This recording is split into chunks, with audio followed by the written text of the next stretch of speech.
everybody, and welcome to Roll with Advantage, where we just have the most kind relationship with our players. What are you doing? What is happening? Felicity What is am I a even looking lampshade tonight. Where did she go? It's so She's funny. absolutely glowing. She's You're- radiant. I don't know if you can see it, but you're in a void right now, Felicity, and it's just the book. That's a Good. book? I thought it was like a carburetor. It's Like a fucking... I mean, it's a Lumio. It's a oil filter. Well, What's a Lumio? Sorry. this really expensive. Not a piece of carburetor. And you may notice that there is a person here that's not typically here. That hasn't been here in a very, very, very, very long time. Since I'm gonna guesstimate 60 to 70 sessions since Evan has last graced the screens of the Salamander Coast. Very excited to have him here, and not to play as Poe, but to play as some other character from somewhere in the world, probably Atarashi. But before we get too deep into that, let's go ahead and roll the intro and dive in.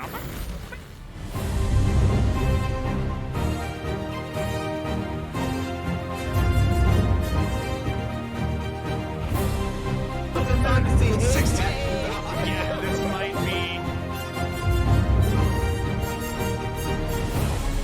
For what I'm fucking doing, but I'm trying every fucking day.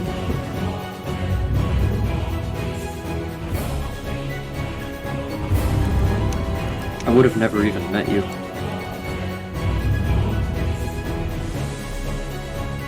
Sure, it's a very lengthy repertoire. But A powerful warrior, which, I definitely agree with you on, but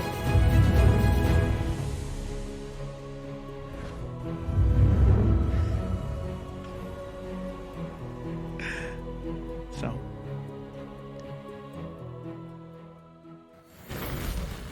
Hi there, everybody. Yeah, we're live. And we're back now. So, Mark, you're just going to have to sit on that for 2 hours now. Probably more. All right. So, as is tradition here on Roll with Advantage, I do not do the summary. I have my wonderful players do the summary. This week on summary is Hey! Mark. Take it away, Mark. Shouldn't have done that. Now my voice hurts, and I have to read this summary. All right. Party fought minor Onis and undead dragons in the burning village of Kishori that they had just arrived at. During the fight, Suni experienced a sudden vision of getting defeated in combat or stabbed, and knowing somehow, like in a nightmare, that it was Ajax's fault. The vision rattled him, even though he quickly came to consciousness and realized it was an illusion. Ajax also had a frightening experience, once again feeling himself lose control of his mind to the enemy.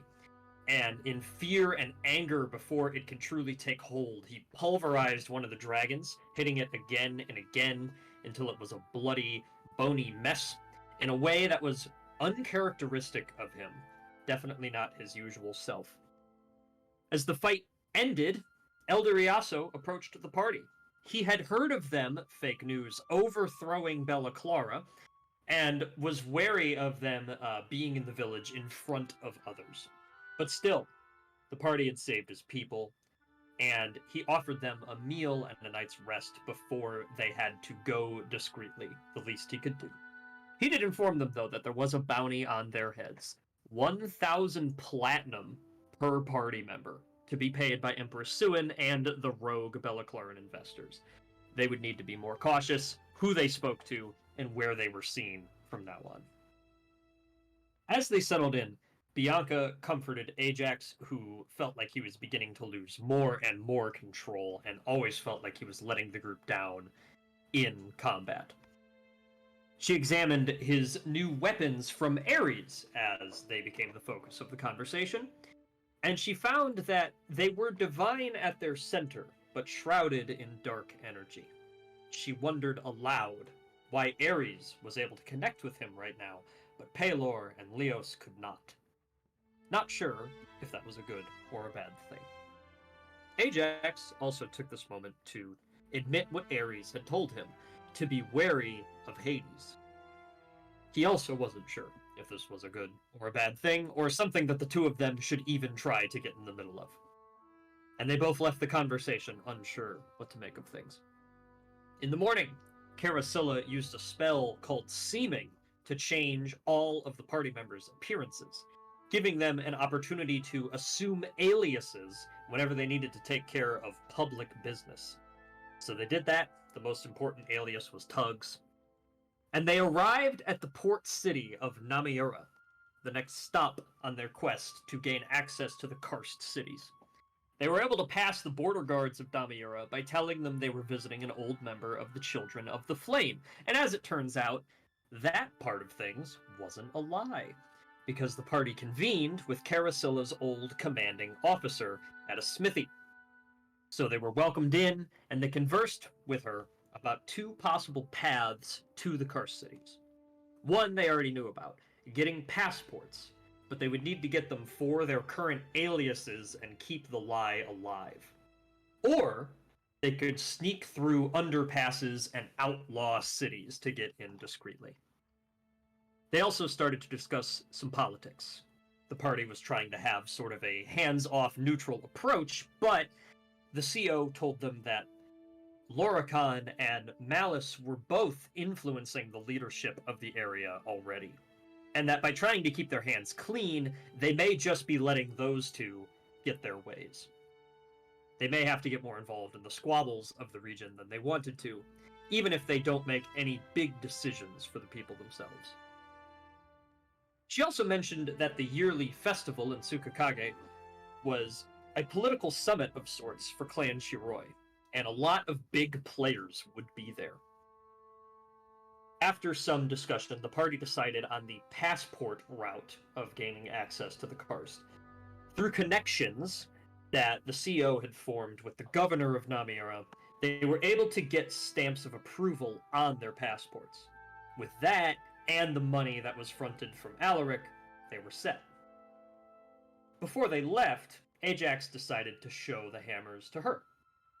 She thought it possible, as she examined them, that depending on the details of its creation, they were indeed bound to the Dark One. But it was also possible that a simple mistake was made when the weapons were crafted, that welcomed in Shadow later on. She assured Ajax that he might be fine, but if he started hearing a voice in his head, or feeling impulses to hurt those he loved, he would need to stop. The party then brought up his lost connections to Pelor and Leos, but she was able to concur her own sense of loss. She said that the gods had become more distant and stringent and colder to a lot of their followers. A tether that she used to feel to the gods was beginning to weaken, and that was a sensation that people were having all across the world. With this assurance, the party began to leave. But then, she shared one last private moment with Carasilla, and this time her words were much more clear. She warned Carasilla that the shadow around Ajax's heart was definite, and it may be irrevocable. Something about his return from death was different, corrupt. She reached into a secret nook and gave Carasilla a crystalline dagger charged with balefire, so powerful that it would not only kill him, but erase him from the weave entirely. She was deadly serious. Ajax may very well kill them all. And whether or not to hope in his redemption or to end things now was in Carasilla's hands. All right. Thank you so much, Mark. So, that is right where we are going to pick up. As we dive back into the port city of Namiura.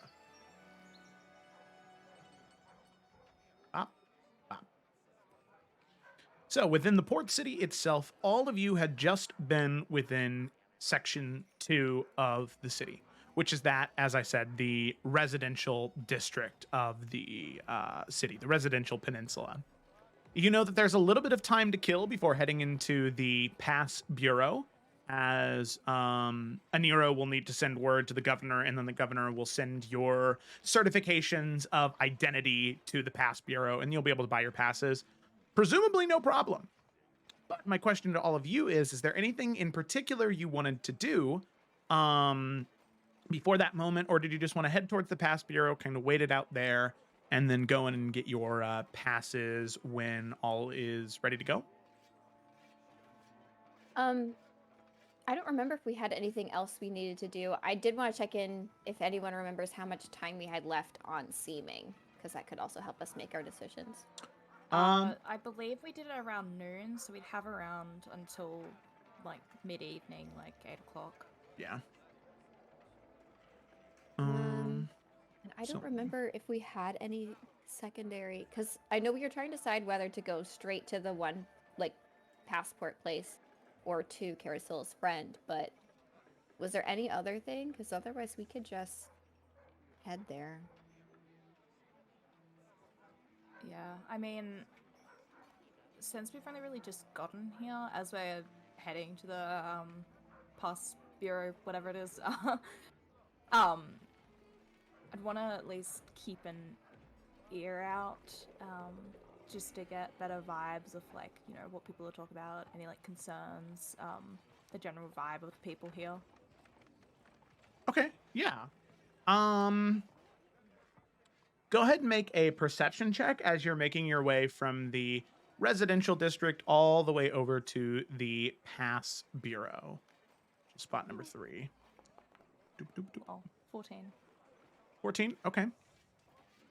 So, for the most part, as you are traveling through this sort of central market area, you can see that the area is packed. It is right off of the docks. It is this sprawling market bazaar that is full of traded goods from all over Atarashi, from all over the Salamander coast, from Loshar, Belclara, Bromsgrove, even Thrall, just sort of intermingling in this welcoming port city of Namiora.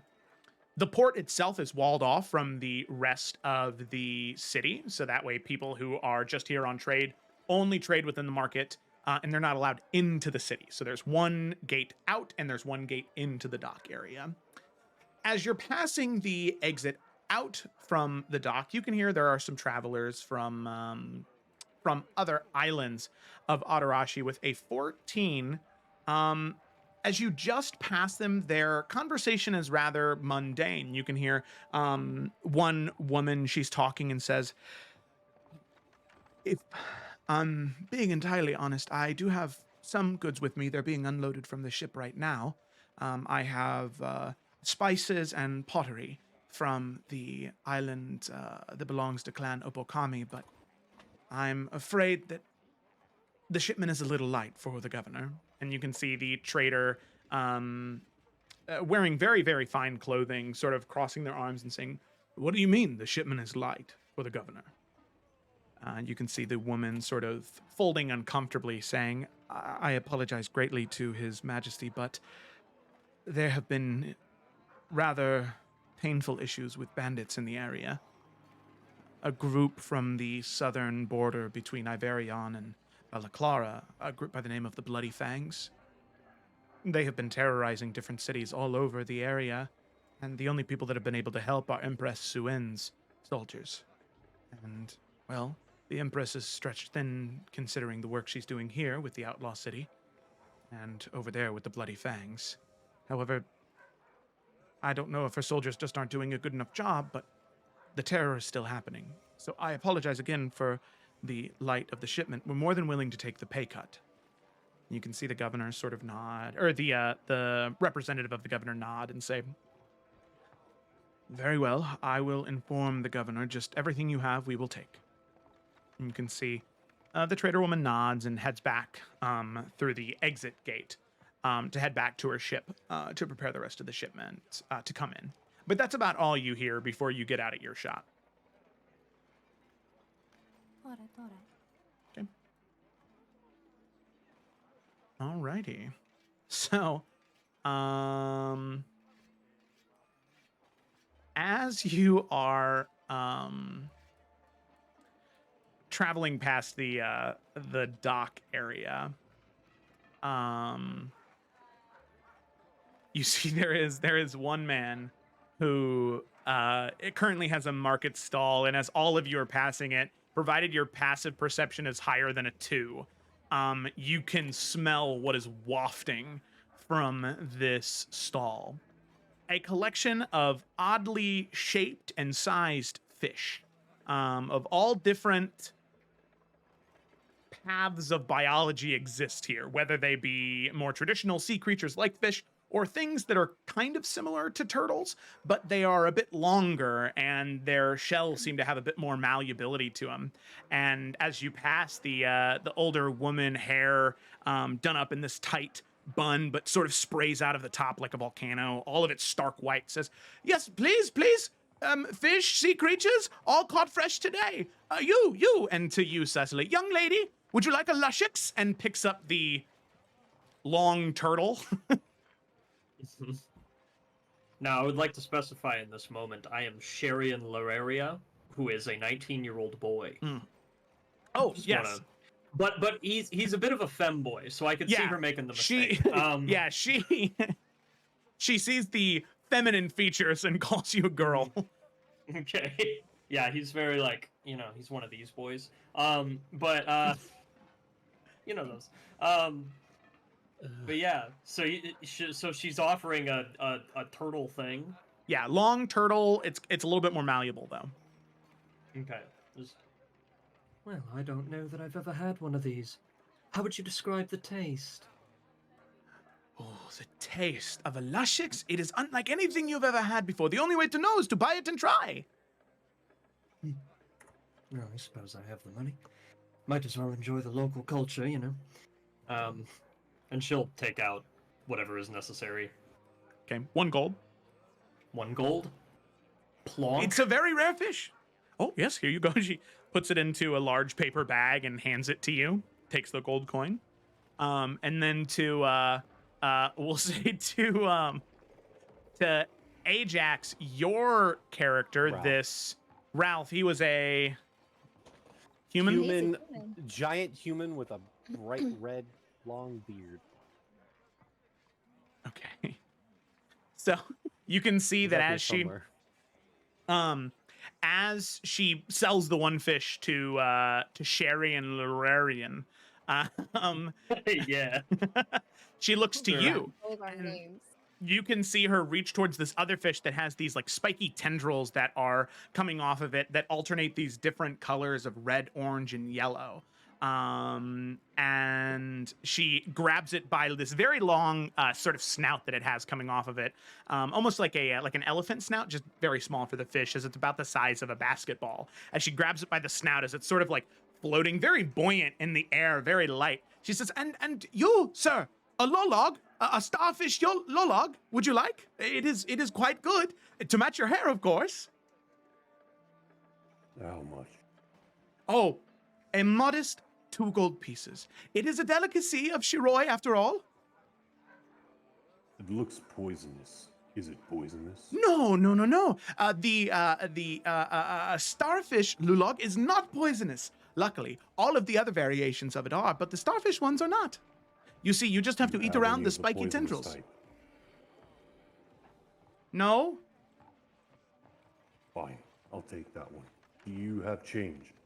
And Ralph takes out a platinum. Ah, yes, I do. And you can see she takes out a very large bag, stuffs the starfish lulog, and you can see the spiky tendrils, they poke out of the bag and like kind of begin to tear as she quickly hands it off to you. And then we'll take the platinum, she'll tuck it in, and she will hand you back 7 gold pieces. Okay. Yeah, Ajax is just going to take the thing out and just chomp into it immediately. Yeah, I'm Sherry and his chowing. What's this? Well, he's taking delicate little model bites, He's got to look Ajax good. just chomps into the You can tendrils and see everything, the doesn't woman really is staring at both of you like you're insane. They were raw fish, right? The fish is Yeah, raw. This is just buying fish on the market. What the hell? This is it's raw not fish. how you're supposed Oh. to eat them. Oh, I thought this was more of a street food situation. I did too. Well, have a good day. As you bite into your fish, she picks up the cart and rolls away. He's like, I bye. am not liable. Ajax leans down to Cecily and says, How was yours? I can't taste mine. Well, to be honest, it tasted pretty good on that first bite. I'm tempted to have another, but Suna leans in and says, when you steam both of them, that's when the flavors become really apparent. Right now, you're just tasting what the salt water and Adarashi taste like. oh, well, it's actually not too bad. What? Am I going to hate this when it's actually cooked? No, I think they're both quite good fishes. You terribly overpaid, though. Really? Mm-hmm. Well, Also- we're supporting the economy. She only handed back 7 gold pieces, Yeah, but she a did. platinum is worth 100. No, it's worth 10.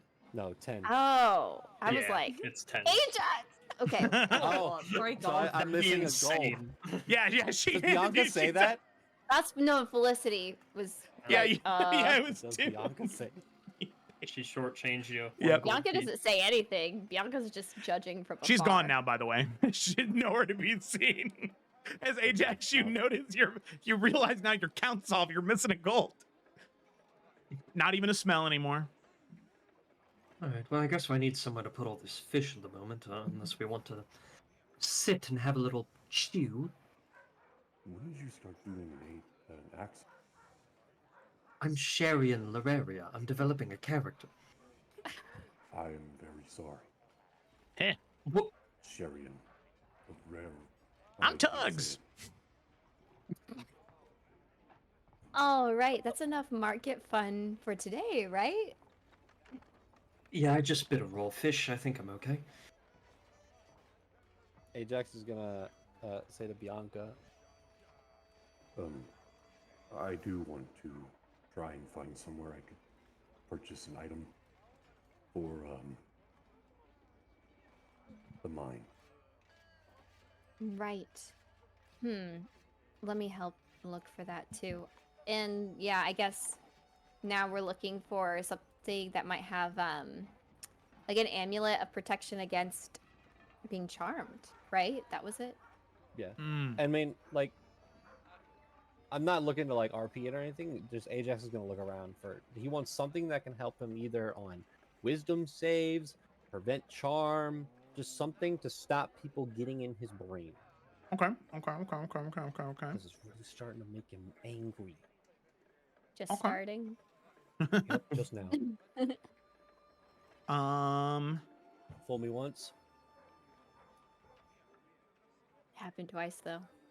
Yep, fool me twice. What's that meme of George Bush? You can't get fooled again. Okay. Yeah, so go ahead and make an investigation check, either one of you with advantage. I have +1 to investigation, so I'm gonna give you advantage. Thank you, because I got +8. Yeah, Yeah. all right. Oh. Oh wait, is it going through? Yeah, it should. Okay. Well, that first one was pretty shit. Guidance. You have guidance? No. Okay. Well, 21. Okay. So as you begin to sort of look around the markets, with a 21, you do eventually find one individual who specializes in magical amulets and rings. You can see the younger dwarvish man, hair very thin around the face, but or very thin around the mustache, almost like this peach fuzz, but the hair around the sideburns incredibly thick and this very, very dark black. And you can see there are different sort of leaves and vines twisted into them. As you approach, he says, "Yes, hello, is there something I can help you with?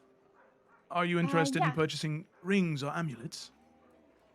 Most certainly, especially if you have any that might protect against charms or even ones kind of protect against the mind, I guess. Yes. I do believe I have something that might suit your needs. Now, I will say that the item I have in mind is just a little bit more rare, so the price will be a little bit higher. I hope that is all right. We can see. We got a lot of shopping to do today, so I might just have to think on it for a moment, depending on the price, but I'm interested. Or we're interested. She'll pull Ajax up. Or Ralph. Come on, Ralph. Hi. Okay. Hello. Yes. So what I am thinking is this amulet of elven kind. And you can see as he pulls it up from a display case, it is this beautifully, intricately carved piece of silver set with this emerald. The silver wraps around the emerald like leaves and vines, and gives this ethereal light sheen to it. From many, many, many, many years ago, before the breaking of the world, some say. An amulet of when the races, elf, man, dwarf, they lived separately from one another. An artifact of a past age. Luckily, it has very few uses nowadays, but it might be what you're looking for. So, with this amulet, you will rules.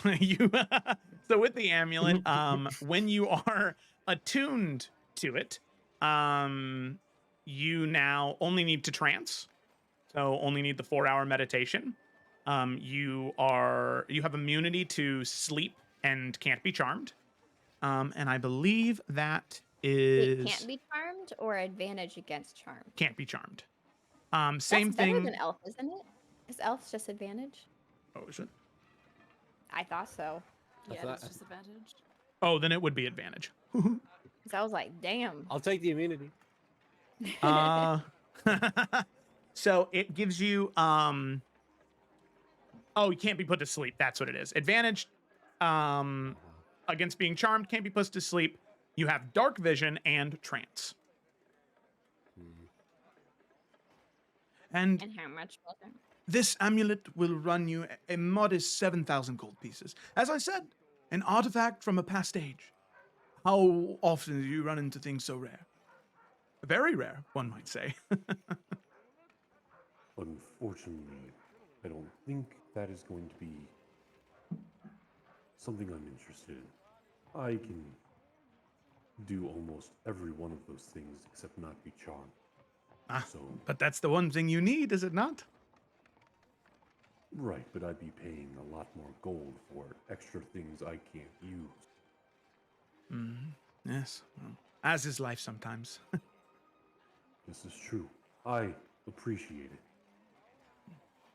But for 7,000 gold, I could not do that. Very well, but if I may make one recommendation for you, just down that way near the Pass Bureau, there is a friend of mine. His name is Amada. He specializes in potions.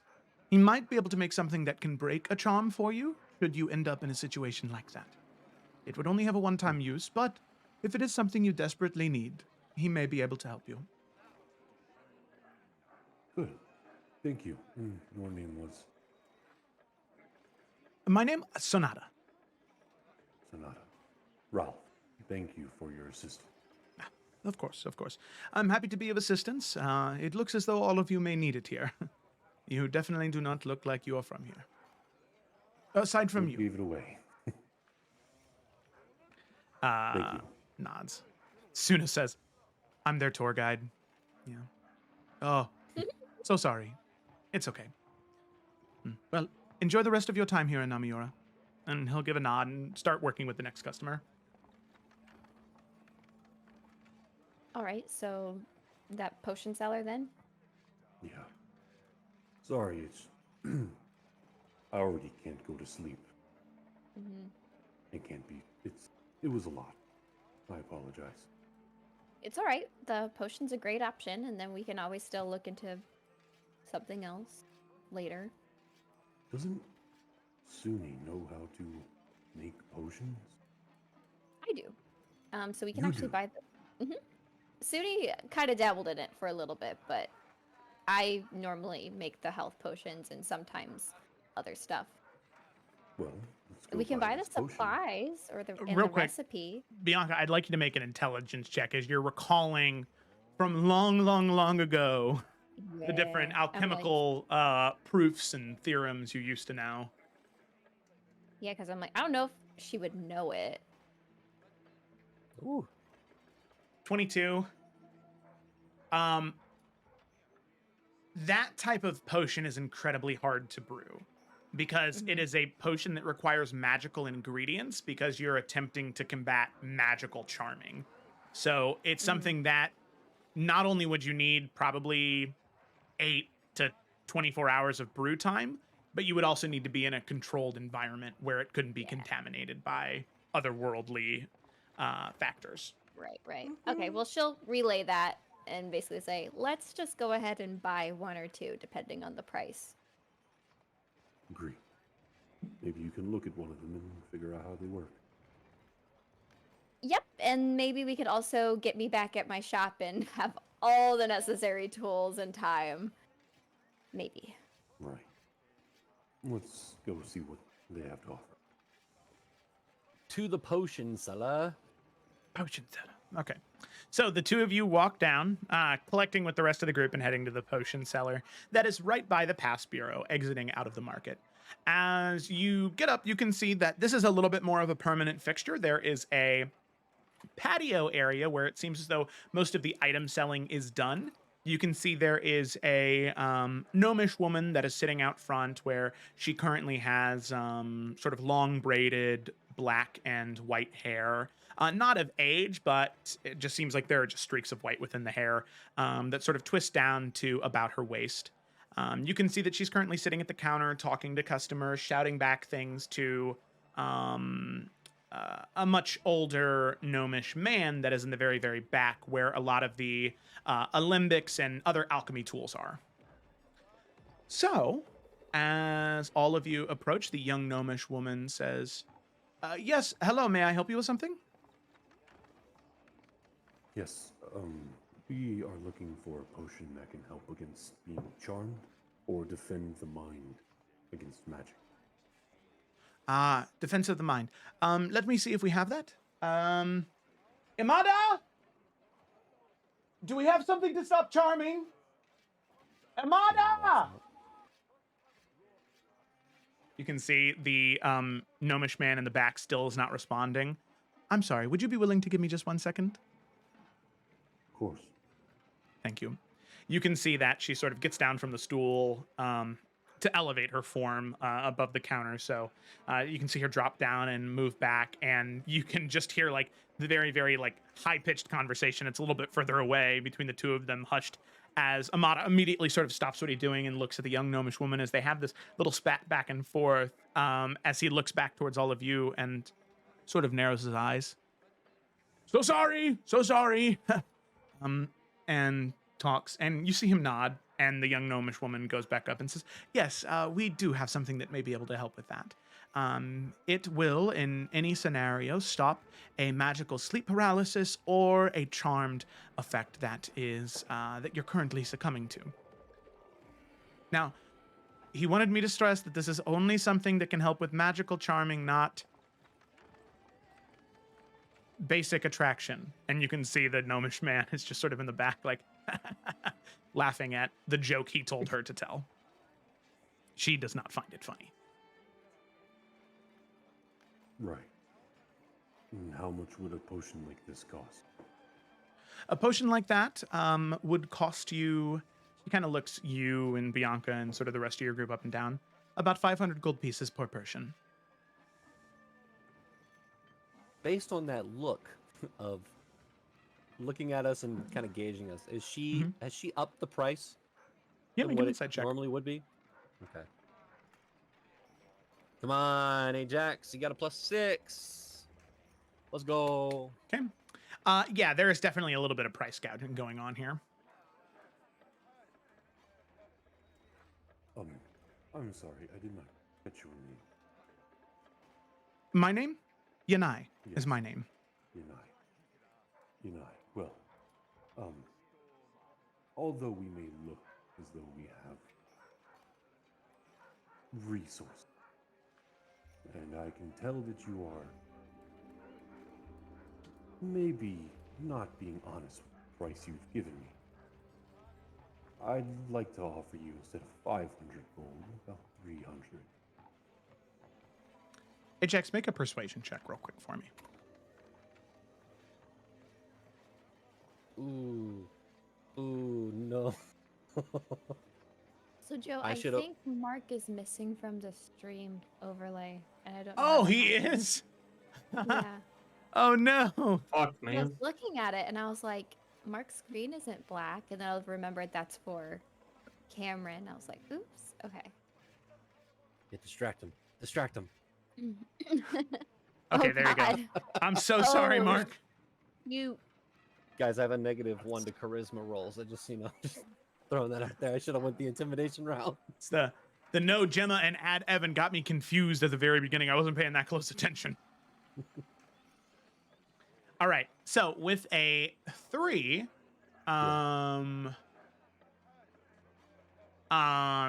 you see she looks at you. She kind of narrows her eyes a bit and says, "I'm sorry. I think I may have misheard you. You not having the resources, you being too poor to afford the potions is my fault? I don't think you have any idea how rare these alchemical ingredients are and how long my father has to toil back there in order to make them. I'm very sorry that you did not come to Atarashi with enough wealth, but I don't see how that is my problem or my father's." Bianca, go ahead and make an intelligence check for me. Okay. I was gonna say Bianca knows, I think, now what the actual price and everything would be, but Yeah. 10.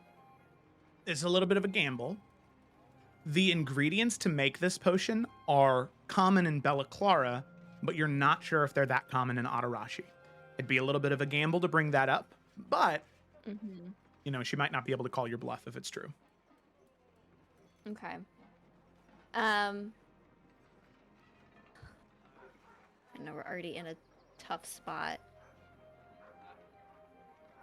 I think Bianca would walk up and say, "No, as someone who also used to actually own a shop as well, where I would make a variety of items to assist people with their ailments.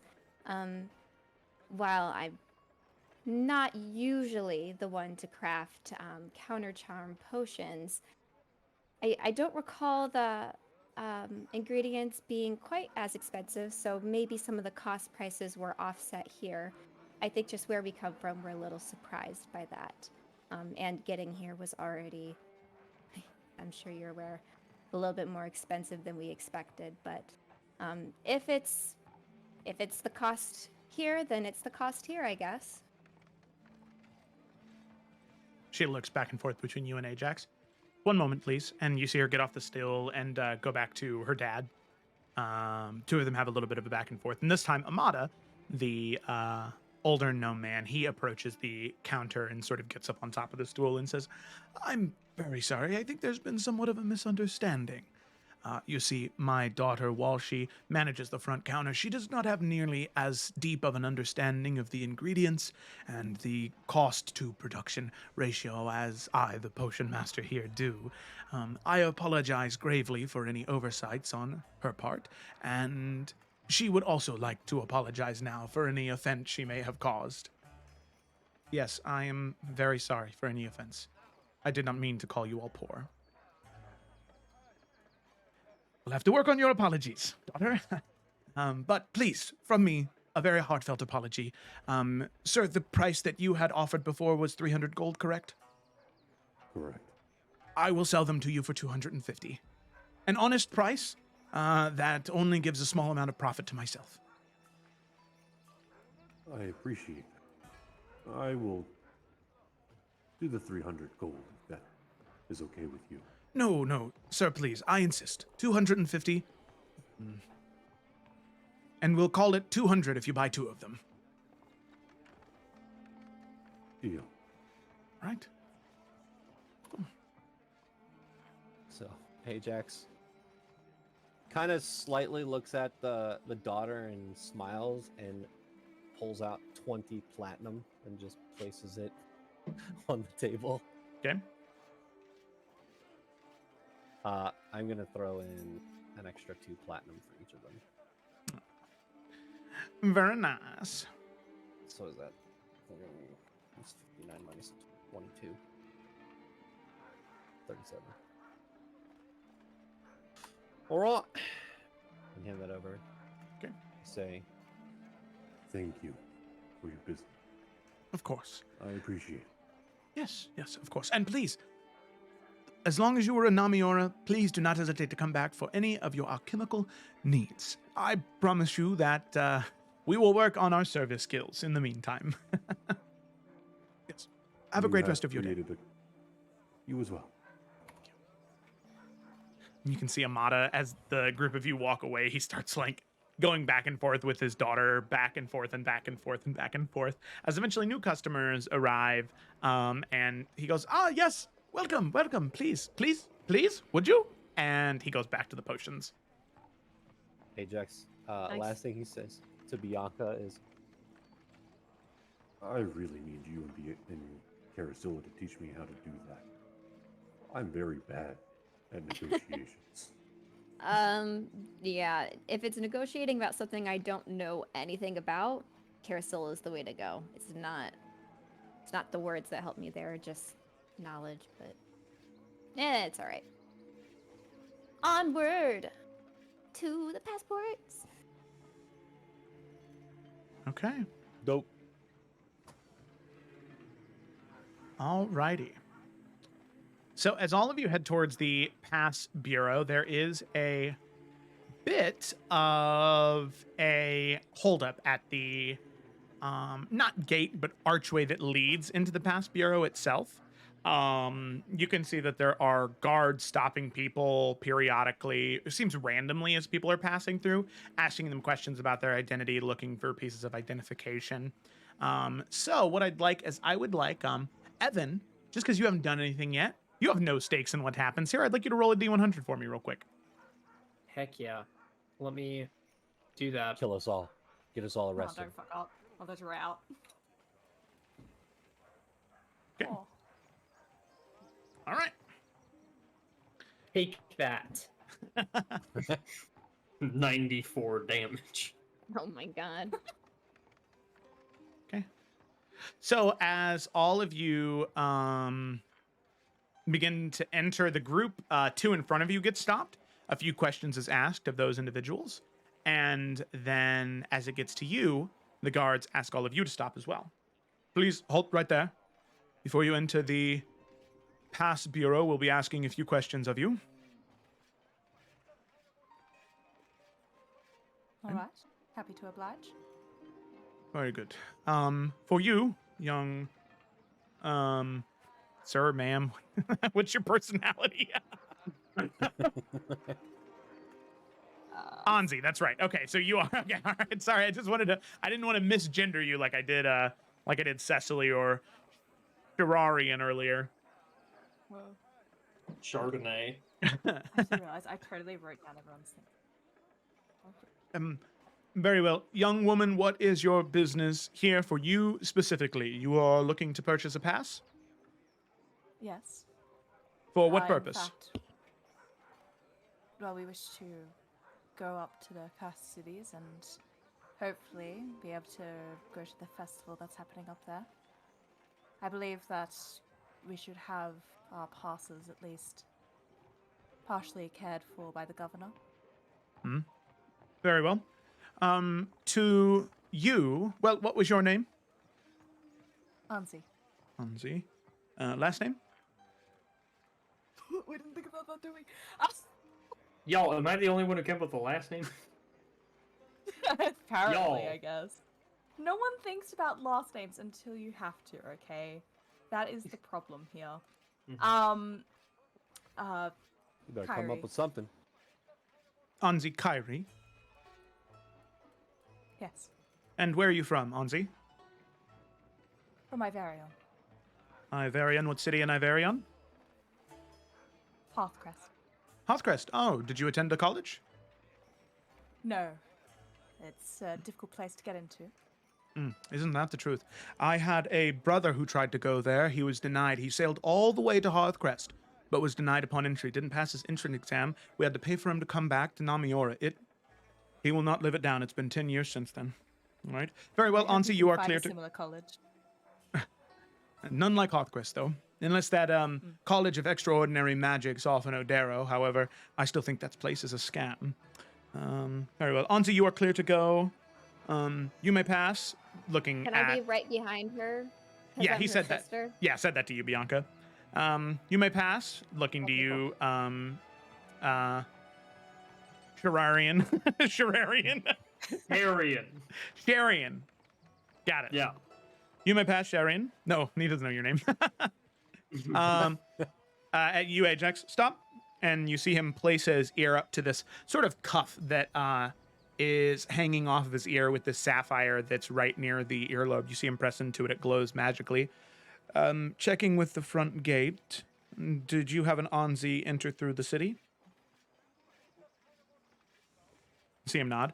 Your name, sir? Ralph. Ralph. Last name? Polemos.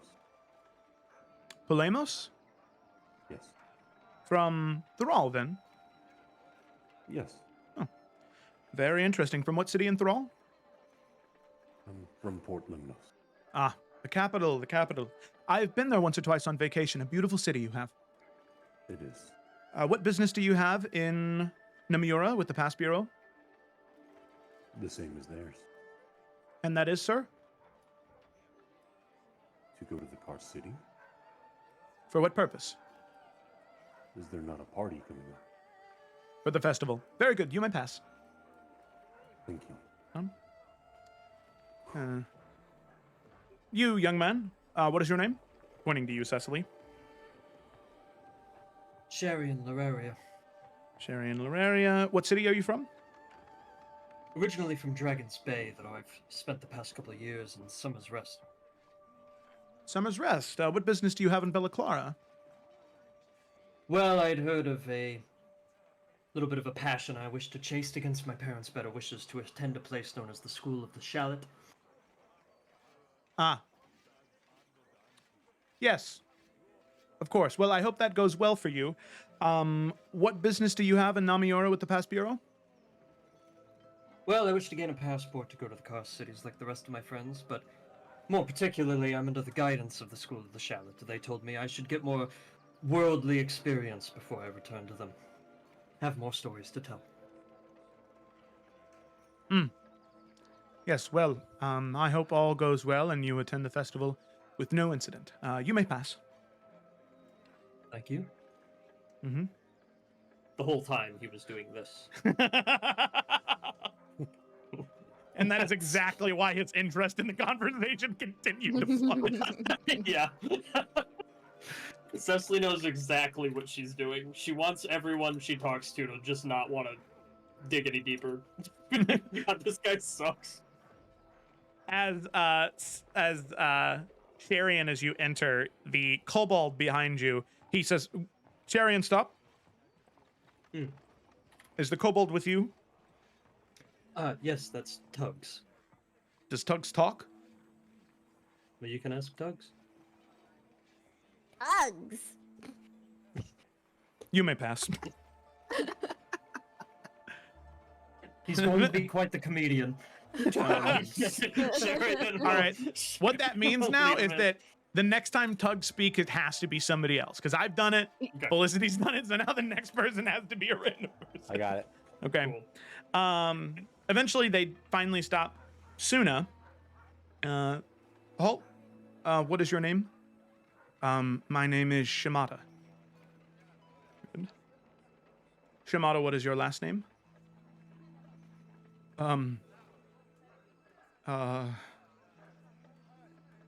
Suna? Shimada Suna? Dude. Yes. Interesting last name, Shimada. What is your purpose I'm in conjuring the hammers. I'm just kidding. what is your purpose in Namiora, Shimada? How? I am here to accompany my companions to the Pass Bureau to purchase passes, to go to the Car City, to go to the festival. You seem a little tense, Shimada. Is everything all right? Yes? All right. Carousel, you were saying something? Yeah, can we like see that she's struggling? Like, do we get moved on? You do get waved on through the gate.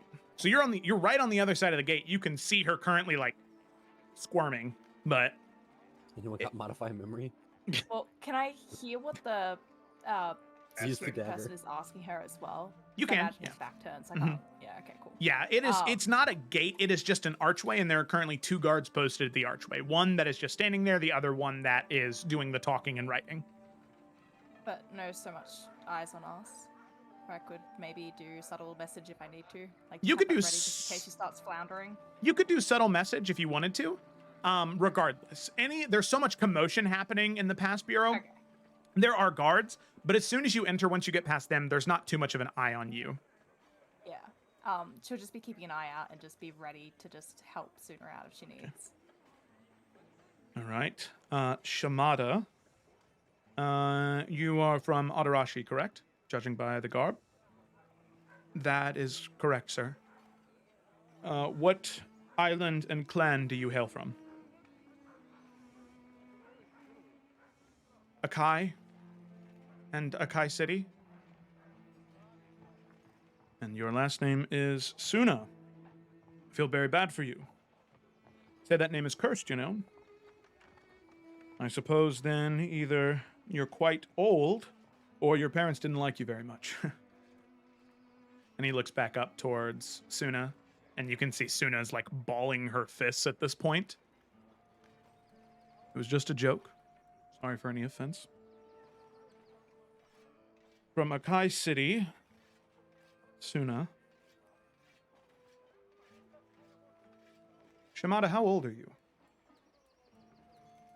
While this is going Yeah. on, Hammer. because since Bianca and Carousel are kind of a pair, I think Bianca would be able to tell if Carousel is paying attention. Mhm.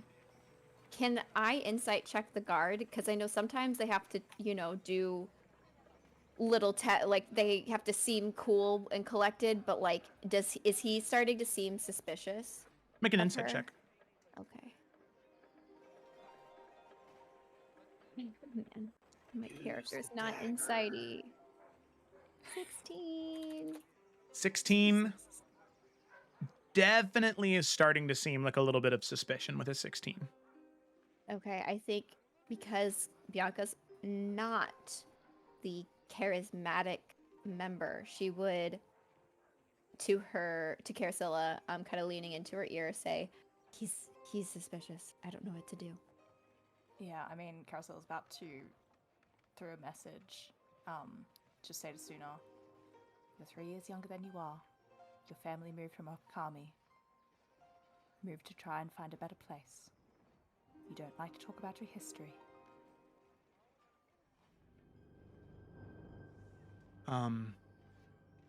I am 27. I moved to Akai City from Opokami, and I don't like to talk about who I am. Why don't you like to talk about who you are, Shimada?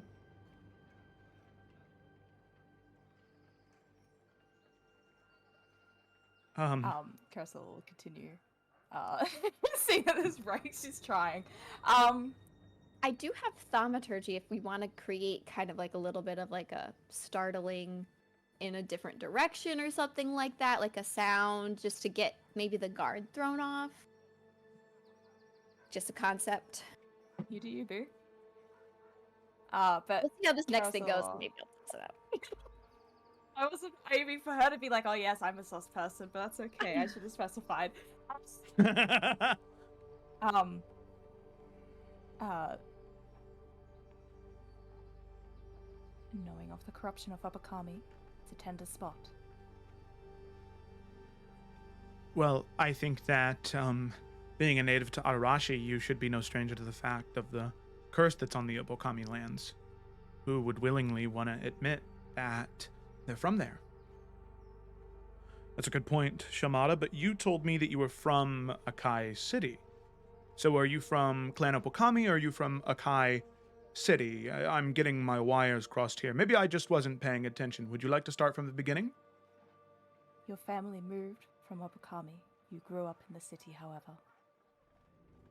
My family moved from Obokami, but they moved we moved at a very early age. Well, it was a very early age for me, and we moved to Akai City just to get a better start in life. That's why I say that I'm from Akai City, because I barely even remember Obokami. Is there another checkpoint gate thing where these people are like checking it, like what is that even called? Airport security is checking everybody. Like, Not in or here, is this no. the only one? Okay. I am gonna make Gonna real get quick reveal. a deception check for Suna with advantage because Carousel is helping her. Made that public. 17. Okay. Oh, golly. Shimada. One moment, Shimada. To the front gate. Did we have a Shimada arrive earlier with a group including a Sharian, an Anzi, a Ralph, and a Tugs?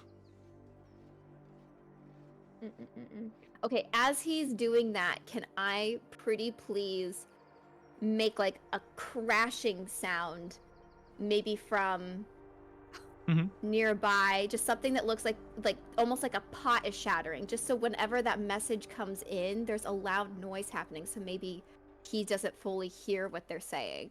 Okay. With Also, what thaumaturgy. was the name that Suna used? I can't don't remember, but I don't think it was what she said. Was it? I don't think she said Suna. At Joe? Like, I'm sure we Oh, remember. I don't remember. Because I know she was going with Suna, but I don't know if she had another name as well. I didn't write hers down if we knew. It was a different last name that she was using. Oh, girly pop. So the crash.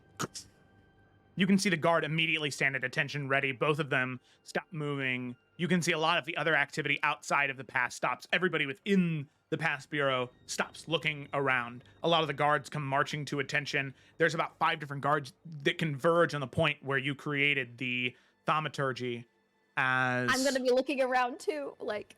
Who the fuck? What the fuck? As Crazy. That's nuts. Who would have done that? you stop.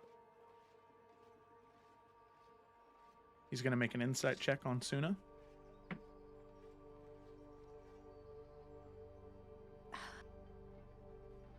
Shimada, you're going to be coming in with us. We're going to have some questions for you inside the pass bureau. It's better if you come quietly. If you make a disturbance right now, well, let's just not resort to that, okay? Yeah, Carousel's gonna step in. I'm sorry, is there a problem here? We've been waiting for some time for our guide to come through. Right off the bat, make a deception check. Let's go, Carousel. I think I get these with advantage. I don't know if it's deception. I know persuasion, but I don't know about deception. Yeah, it might not be, but I can also not roll lower than a 10, so... Okay. I'm also not... This is a high DC because this is a matter of national security at this point. This could be a terrorist for all he good, I knows. pulled through. Okay, 25. 25. You can see he doesn't give any space, but he doesn't encourage you to move backwards. However, he is firmly planting his feet. As you do step up, he tells you to stop. Says, hold right there. Sure. You said this is your guide? Yes. And you... Are there any issues we should be aware of? Yes, there are. For one, your guide seems incredibly nervous upon entering the pass bureau. That is an immediate red flag to me. if they are your guide, especially for Namiora, especially if all of you are headed to the festival, your guide should be very well versed in this by now. Well, from what I understand, she's not from this island. I'm unsure of how often people travel to and from, but we have a stop at the festival, yes. But we do plan on traveling throughout. It's very rare one is able to come up this high. Do you Many have a places to see. past connection with Shimada here? Because I'm not sure why have you a would hire a recommendation. guide for Clan Shiroi for someone who doesn't know the land very well. Well, as I said, we're not planning on just staying here. And she came as a recommendation from an old friend, Which old friend is that? Anira Rosebloom. She's from the city. Old commander of the Children of the Flame, commanding officer, correct? Senior kindled, I believe. I believe I never got into business. Very interesting. You said your name was Anzi from earlier, correct? Yes. Very interesting. I'm going to need all of you to stand off to the side here while we get some confirmation on these details. Shimada, you're going to stand right out here with me. The rest of you, don't move. I need a squadron of soldiers to go to an Anira Rosebloom's blacksmith. We need confirmation on 6 individuals trying to enter the pass bureau under suspicious activity. And he just stares towards all of you as the other guard move towards Suna, Shimada, waiting. Do you know how So many he's just guards been are there? watching us this whole time. Yeah, the guard is watching. The guard is watching Okay. all of you this time. Just How many looking guards back No towards point you. to ascending then. That's fine. Yeah. There is about... Jonathan? It is also getting very awkward now because there is about a line of 45 people going back towards the market in this lane. How many guards though? How many guards in this area? Yeah. He checks. Like in a 300-foot radius, you're probably looking at 40 or 50 guards. Especially now that the line has been stopped, more guards are starting to come over. So you're probably looking at about 30 or 40. We do not need to be labeled as terrorists. No. That's not. I'm not. I know I keep saying hammer, but I'm not gonna hammer. All right. I just I want to be don't know ready if I to believe hammer. you. I'm just gonna get ready to hammer. Okay. Are the? Oh, you said guards are like staring at us right now. Yeah. Now that the line has been stopped and all of you have been asked to be pushed to the side, this is something that is not good when it happens. Any suspicious behavior is an immediately red flag. And the fact that the line has stopped and there are soldiers being sent somewhere in the city to verify your identity, you've drawn quite a bit of attention to yourselves. This is throwback to remember when I they have- stole the children and started abusing them under the government way back when Poe was still in the party. I Isn't that bad? have an idea. Okay. I have Yes. an You idea. say the word hammer. I'm not gonna say hammer. Please don't. Carasilla, is seeming something you can drop on one person at will? I think it's the whole spell. I think it's kind of an all or nothing. It's the thing. whole kit and caboodle? Yeah. I think so. Come on. Are you trying? I You were mean- thinking about making a distraction, weren't you? Yeah, I was Carousel will gonna. not abide with that either. Like we do Here's not the want to make here's doorways. here's my plan. Here's my plan. And then if it's not a plan, then fine, whatever. I'll just shut up.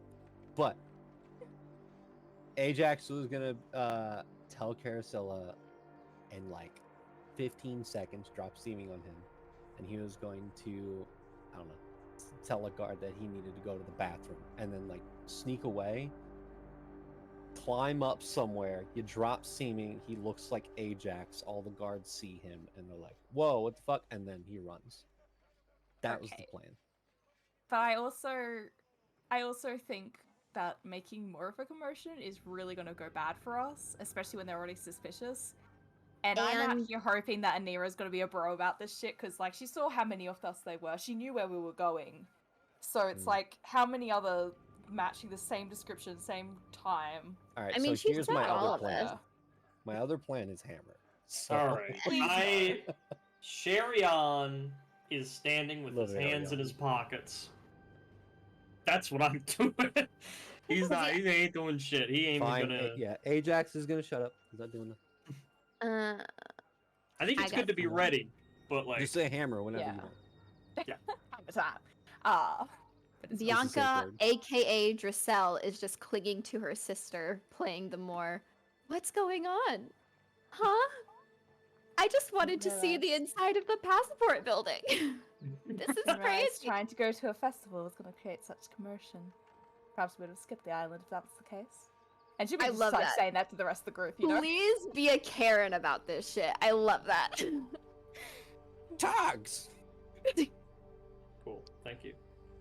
Thank you for that contribution. If you wish to exit the Pass Bureau, you are more than welcome to do so, but I will tell you, you will be staying here as we wait for confirmation. Oh no, please, that wasn't a comment to you. I respect the work you're doing here. I think it's good that there is some security around here.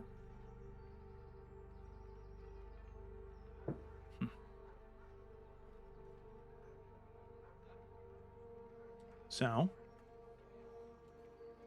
Hammer? No, wait! His Ajax. Evan's Alright, like, either I'm I never do gonna it- play with them. Yeah. Either I do it or the Dark One's gonna do it for me. That's all I'm saying. Mate, You know what, Sean? neither. How about this? Sword. Excuse me. What seems to be the holdup? I'm sorry, sir, you're going to have to wait in your position in line until this issue is resolved. No. This needs to move forward. You see, and I'm gonna pull up my pass. I'm a chosen of Empress Swin. And as far as I'm concerned, they're all with me. You pull out the pass? Yeah. Oh, I'm so sorry, sir. I did not realize. There are many apologies, Shimada, and many apologies to the rest of you. If I would have known that, I promise there would have been no issues. I am so incredibly, and sort of cuts out for a moment. And we just received confirmation of Anira and the blacksmith. Once again, I am so sorry. You have to and you see him stop explaining. Please, welcome to the Pass Bureau. And he'll stand off to the side and let Suna enter, and also lets you pass. As well, if Renshi, you would like to describe your character as you walk throughout the arch. Sure. So Renshi Katsukami, he is an Eladrin. He has very light, what would you call it? I don't know if it's necessarily olive, but like this light green skin, dark green hair, a proper anime edgy protagonist looking dude. In this moment he has some sort of rounded cool hat, and he is walking forward, and he kind of stops and looks back and asks, "Are you coming?" Does this guy seem full of shit? Like, I want to get the vibes here. Like, does he actually seem, like, you know, what he was saying was legit? That he is yeah, the the Empress? chosen. I know. I just need to get the vibes. Yeah, Renshi, go ahead and make a deception check with advantage, which I know might be a little bit of an issue for you. And Karasilla, go ahead and make an insight check. Can I insight and see if he's a devil? I'm one. traumatized from Evan as a guest player. Can you spell his name in chat, Evan, so I can try to decipher if it's a Say I am a devil. Thank you. Oh, there it is, Renshi.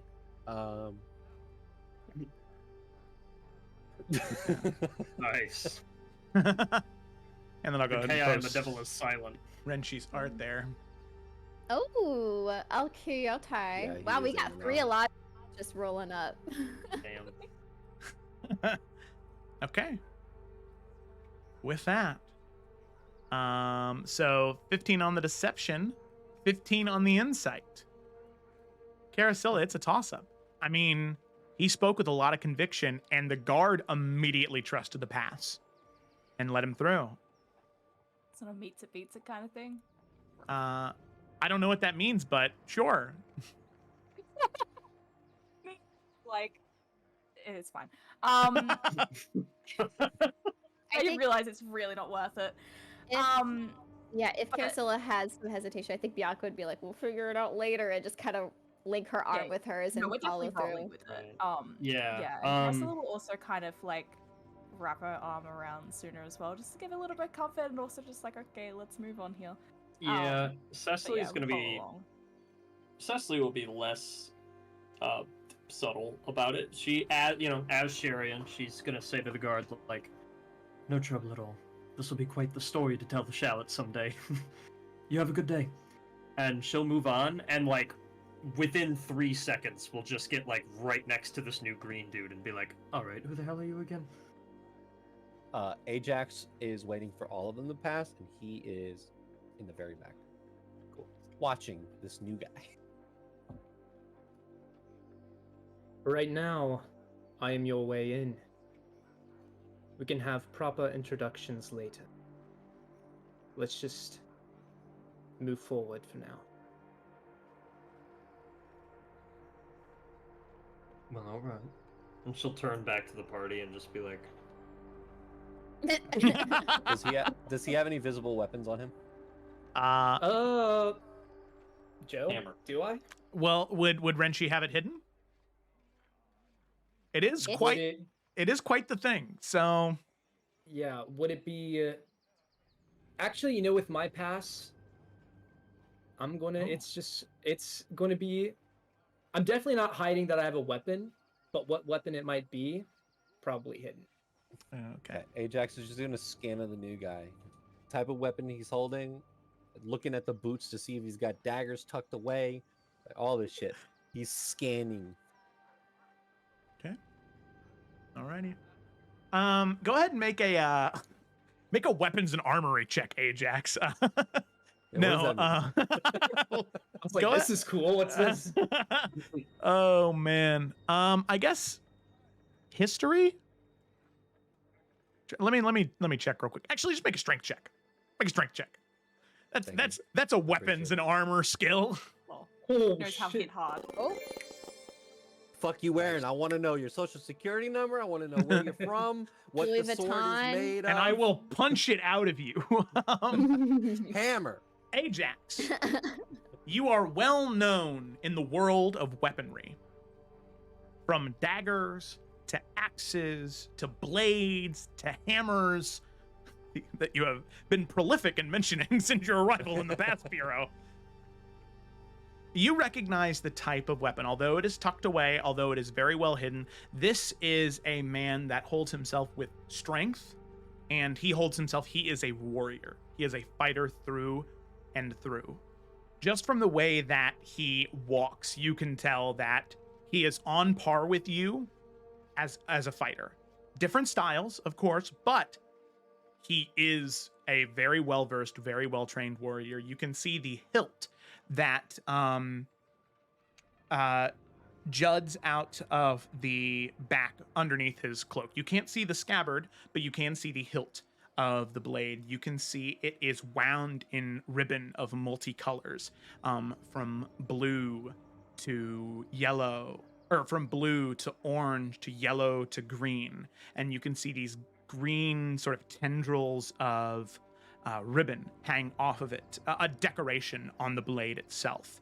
And you can see that as the tendrils hang off, they hang off in this deep, vibrant purple color. And you know that this is a type of blade that is unique to Adarashi and Loshar, to the eastern salamander in the islands of Adarashi.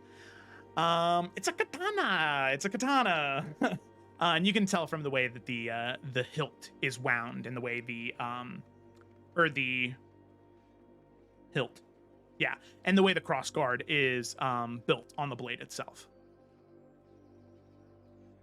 Yeah, you guys should have long rested because you did it when you were in the saved village. yeah, that's what I thought. Also, that's Joe, right. it still has my character sheet locked at 99. So I remember seeing it was at 106, but every time I long rest, it brings it back to 99. And I know it's been doing that for like the past few levels. So I know my HP isn't right. We can work it out later. I'm very frustrated with it. I don't know what I'm doing wrong. Anyway. No, you're good. So what it is, just real quick, just because I looked in your character sheet, instead of doing override HP, you just want to increase your rolled HP maximum when you level up. We did that though. I remember doing this. I swear. I'm not I crazy. believe, no, I believe you. I Pretty believe you. much. I believe you. I believe you. I do. I do truly. I will try it again. I 'Cause just my rolled edited it for HP you. All right. I'm gonna cry. All right. No, you're good. You're good. You're good. All right. Okay. I'm done.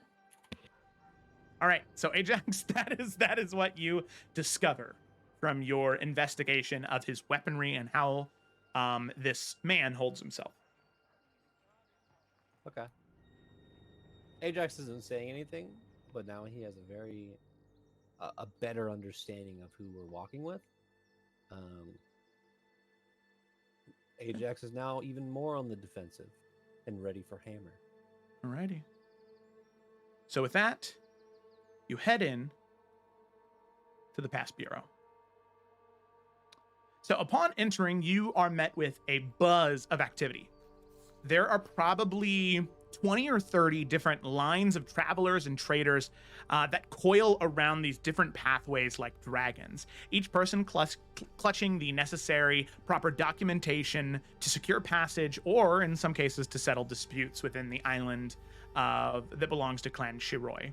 The air in here is thick with anticipation and an undercurrent of conversation.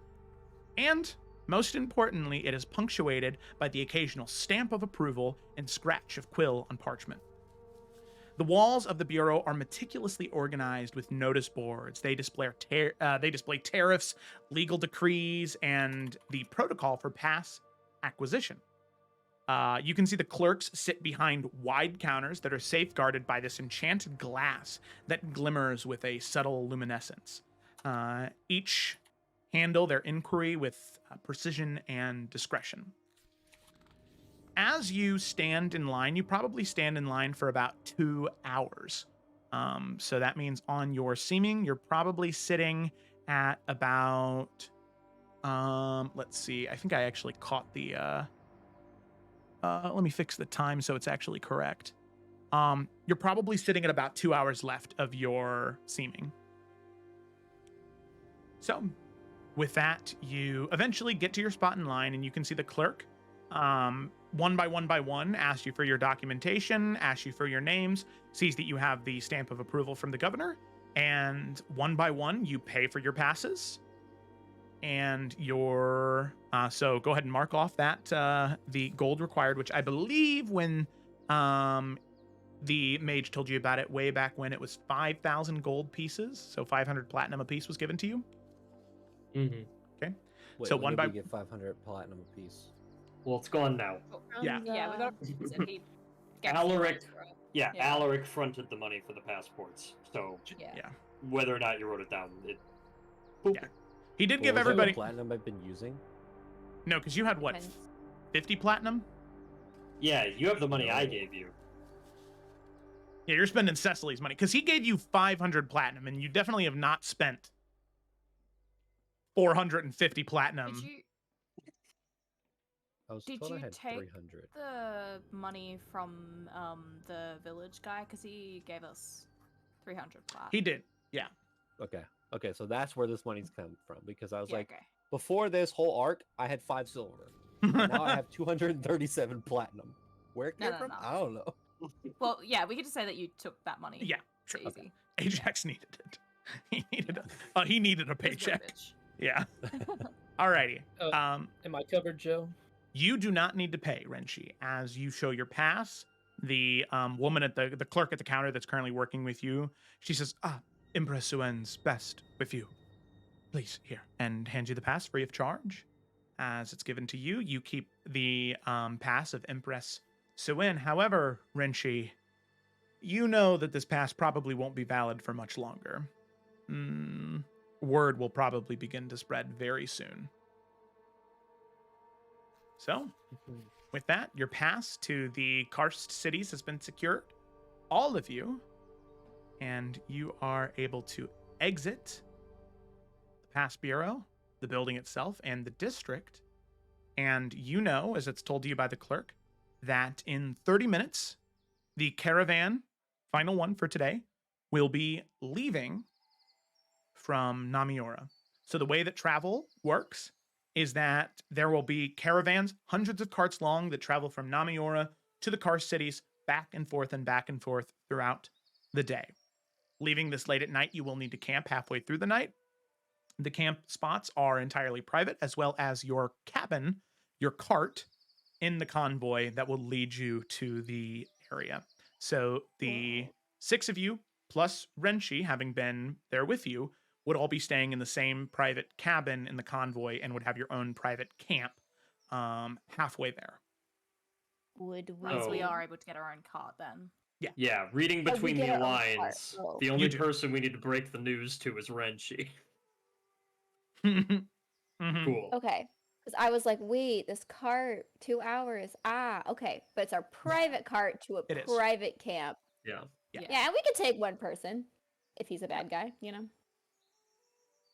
Yeah, I mean, as we're walking, because like this guy kind of just like We could showed up, definitely and take we have him. not really talked to each other yet. Once we get out of the pass area, Carousel would kind of straddle up. So what exactly is your business here then? Seems a interesting move to make for a bunch of strangers. I am appreciative, though. Thank you. Joe, are there lots of people around right now?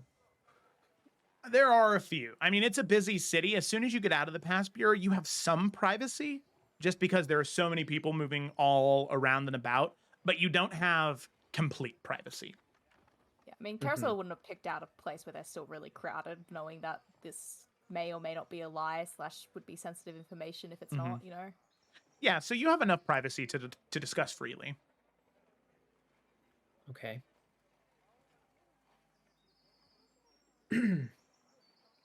Well, my business here is the same as yours. But that's all that is safe to say right now.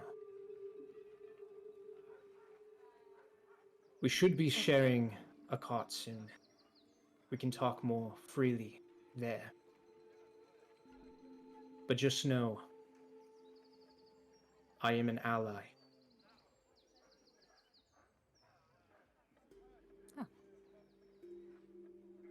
More the merrier for enjoying a festival, right? And she'll give you a bit of a wink.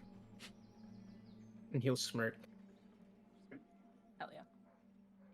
I do want it to be known that Renshi definitely has noticed the giant human man with the beard has been staring at you the whole time. Mm-hmm.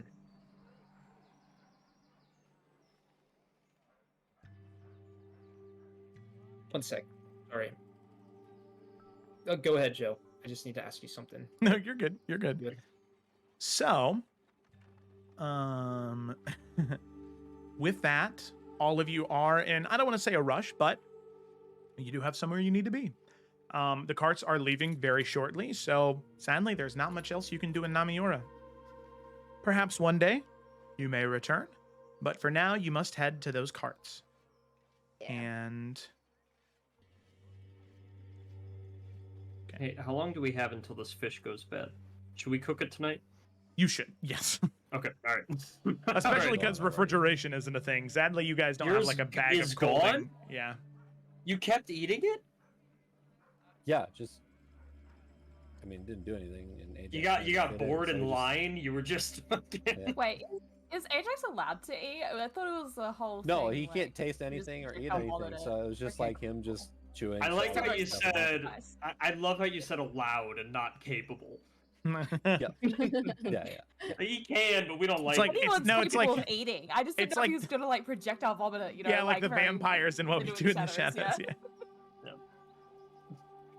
Uh, Alrighty. Okay, so Well- that's nice. That would have been terrible. I Yeah. guess we'll get in our cart, or like find the cart and go, or get ready to Get go, outta because here. like, yeah, the How, vibes for everybody seems like we are tentatively fine until somebody puts pieces together, and then we gotta go. Yeah. So We both got secrets to share. Renchi et al. So anyway, I'd say we just let this guy on the cart. But Joe, how friendly does one have to be with their fellow man on this cart? Is it tiny? Is it luxurious? Oh, and do we have a driver, or is one of us the driver? I think Renchi should be our driver. No, you guys Tell have a the driver. story. Oh, Okay. Yeah. So we'll have to be kind of quiet in the cart. Mm-hmm. The carts themselves, though, quite luxurious. They are very nice. They are quite roomy. Can comfortably seat 8, and then any of your traveling materials can be placed on top of the carriage itself. No problem at all. Is it a cover, like a? Yeah, entirely open? covered. Okay. It's a bit more like a stagecoach in terms of the way that it's closed off from everything, as opposed to like an open air cart, or even like a Yep. oh my god, Car- frontier Like a cart. Yeah. Yeah, like a Conestoga. Yeah. It is not like that at all. It is a closed off, very fancy stagecoach. Cool. That can fit all of us? Hell yeah. Plus an extra, I Damn, guess. that's a big ass Comfortably. stagecoach. Wait, no. We Yeah. got leg room. I was gonna say Hell Ajax yeah. is up in there just like, I can't move, but no. He'll have room for 2 seats to himself, and then we'd be at the 8 max, you know? Night Yep. stagecoach. It's gonna be a stewardess with peanuts. Alrighty. Do we get refreshments? Refreshments are provided when you're at camp. Fine. So there will be attendants that come to your camp with dinner. But we don't look like ourselves. Yeah, that's tough, isn't it? That's what it's hammer Also, time. not Yeah. worry about it. I know. I don't You know. don't have to have that hit at all. Well, I I mean, guess. you guys will be fine. Ajax is gonna use his ring, so Okay. We'll be I fine. guess the Don't worry people about who it. can disguise them. Okay, sorry, I'm already thinking ahead. The people who can disguise themselves can get out of the cart, set up the tent, and everyone who can't gets in the tent. And everyone who can disguise themselves gets the food and everything. You know. yeah, I think I followed that. Solid plan. I can do that. But that's all I Sherry got. on lives on. Sherry and lives on. Cool. All right. That's all the questions I had. Are we all good? Because I want to talk to Renshi. Yeah. Okay. Cart time, I guess. Alrighty. Cart time, indeed. Cart time. I was just trying to find. Here we go. My horse carriage sound effect. Oh yeah.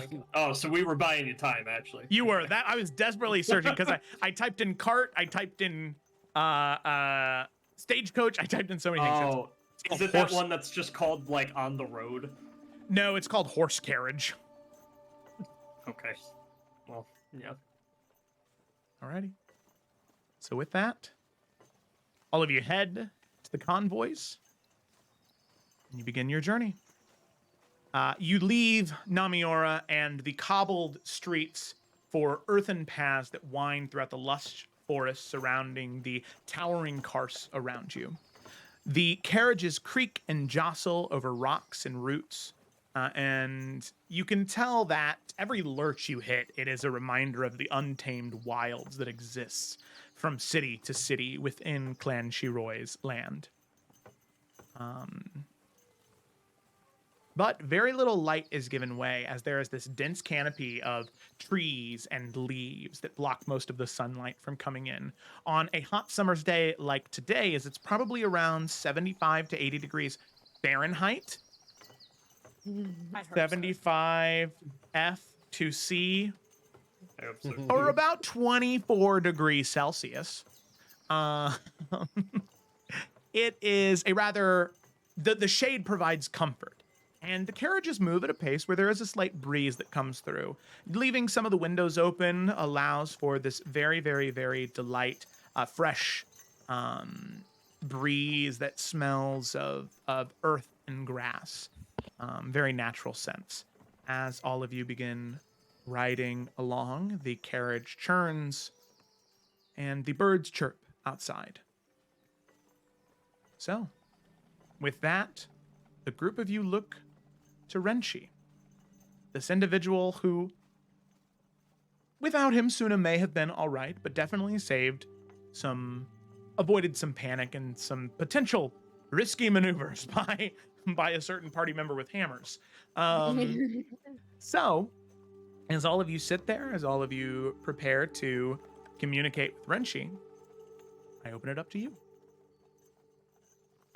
All right, ally. I suppose you have a few secrets to share, and I have a few to share with you. Are you sure I can trust you with them?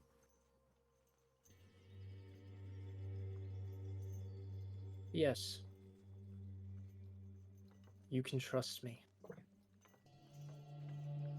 All right. Could you give us a reason to, beyond what you did earlier? We're very appreciative, but a little more information might be beneficial for you. I do owe you all an explanation. And Joe, now we do have quite the level of privacy, right? Mm-hmm. Yeah. I will speak plainly. I've been following you. I just had to know that you are who I believe you to be. And I believe you are the adventurers from Belclara, the wanderers hunting the dark.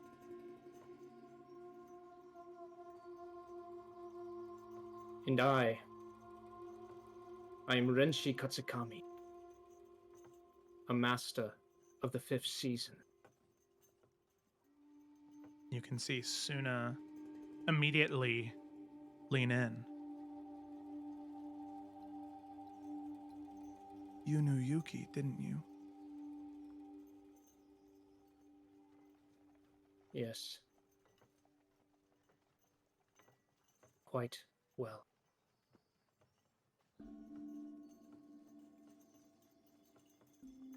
You all see, in many ways, the Dark One has infiltrated my temple.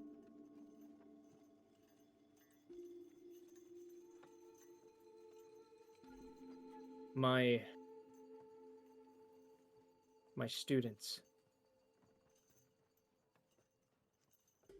in one way or another, they have fallen victim to the poison that the Dark One can spew.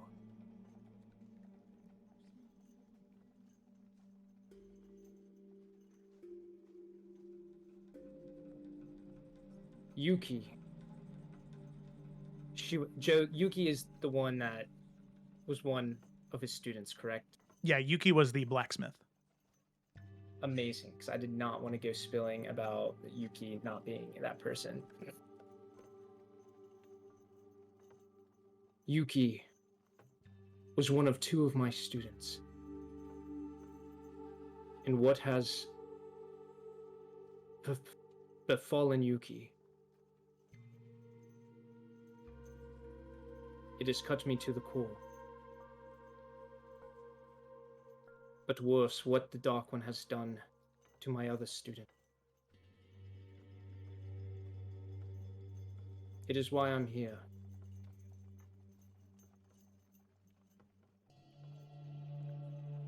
I told you I'd speak plainly, so let me just get to the point.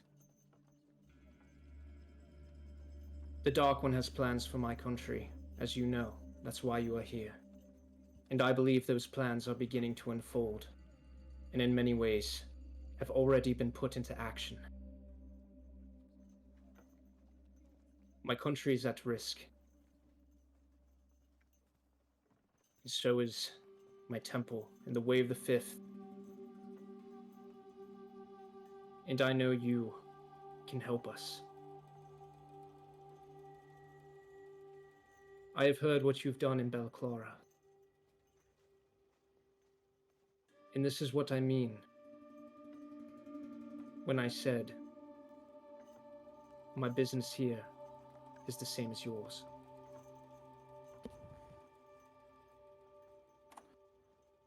Carousel would drop the seaming, I feel like, at this point. Hearing what he's obviously said, and I imagine seeing Suna's face as well. So they'll all be in their non-disguised selves now. Oh, it's certainly good to have another friendly face. Seems like Sorry. you already knew my secret too. But if there's still a way we can help your student, then we would gladly do so. Well, that is a complicated situation. Let me be more clear. Not long ago, the Dark One sent an agent to my temple. And at that moment, Evan, real quick, check what I told you. Just real quick. I just want to double check something before I did something here. Is it a good thing? He's a devil. It's hammer time. Calm down. Those things away. Okay, Spray ya. now I finally read. I'm so sorry, I did not see these originally. And you can just type it because this goes back to something we talked about a bit ago. Ajax about to be like Mario when he gets the star.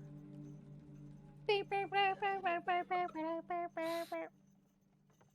wait, that's Super Smash Brothers. I'm like, you mean the hammer? Yeah. I think he goes. What is that sound? Wait a minute. Waka, it's waka, going. waka. No, that's Pac-Man. No, I think it's. Wait, hold on. Let me get to Ajax will become Pac-Man. Got it. He starts hitting people. Waka, waka, waka, waka. Hammer Smash Bros. Music. It's not Smash Bros. Super Smash. Super Smash. Oh wait. Hammer. Okay. Oh, that's right. Alrighty. Oh, yes, that is correct. So, as Renshi begins to tell this story, the world around all of you begins to change. As we go in to a bit of a flashback.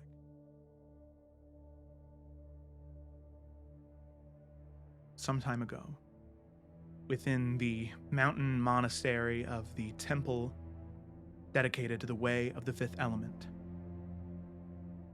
you see Renshi, current master. The temple dimly lit, only a few candles burning off in the corner. You can see that he wears a burden on him. Heavy grief. A burden, weight he has carried for a long time. The moon is high in the sky, shining down, providing some luminescence. You can see currently, in front of him, about 30, 40 feet, is a great altar. And on that altar sits a scabbard with a blade inside. The same blade he carries on him with all of you now. A hilt, decorated with ribbon that twists from blue to orange to yellow to green and to purple. Season's Edge, the weapon of the Blade Master of the Way of the Fifth Element. Renshi, as you sit there, heart in toil from the loss you endured, on this dark night, the shadows creep ever closer into your once bright and full of life temple. Two sets of feet clacking on stone. One you recognize so clearly. Your student, Jin. The one whose life was not lost. Your only student now. The other set of footsteps you do not know. Jin begins to speak. Master, I come for the blade. You can either give it to me now, or you can meet the same fate as Yuki. Which do you choose? The same fate as Yuki. What are you saying, Jin? What have you done?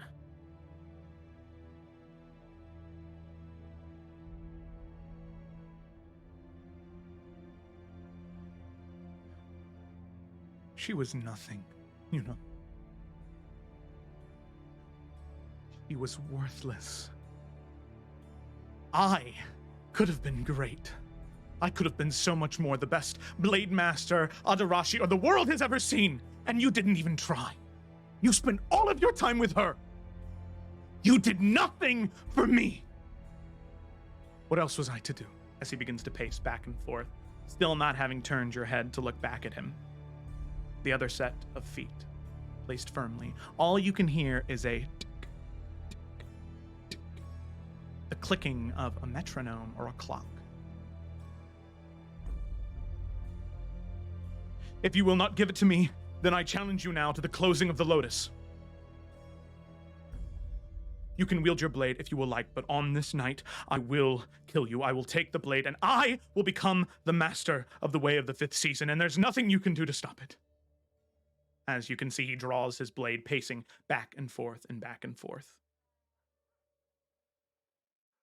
Renshi will go to the altar, and he will grab the blade. And he won't unsheath it. He'll hold it there for a second, looking down.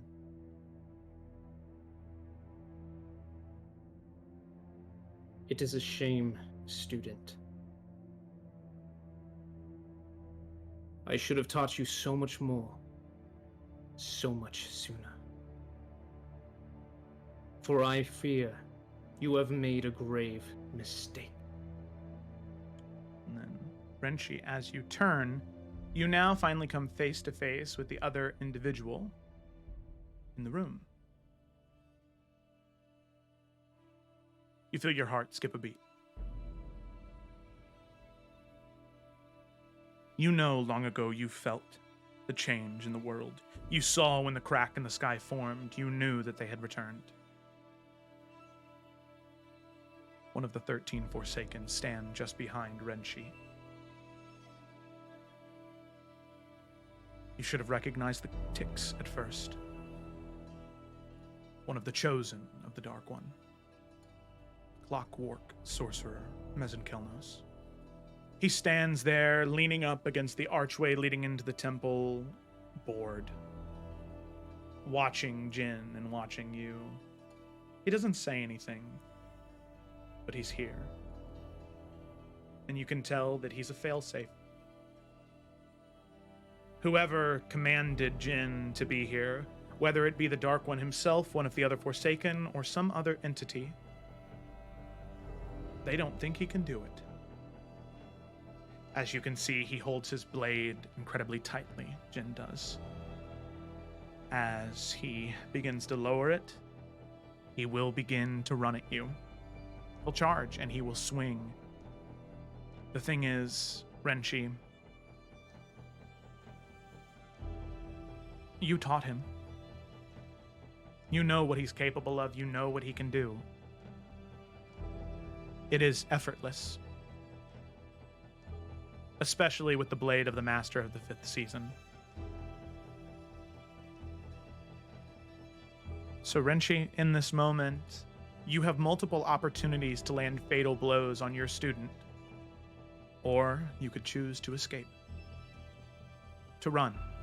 To take the blade with you. What do you do?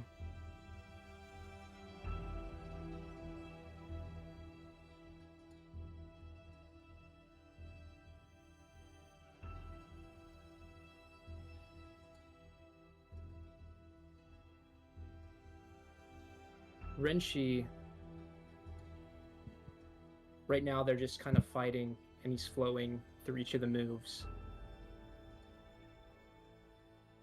And he will say one thing, really taking in this moment. Jin. And they're swinging, going.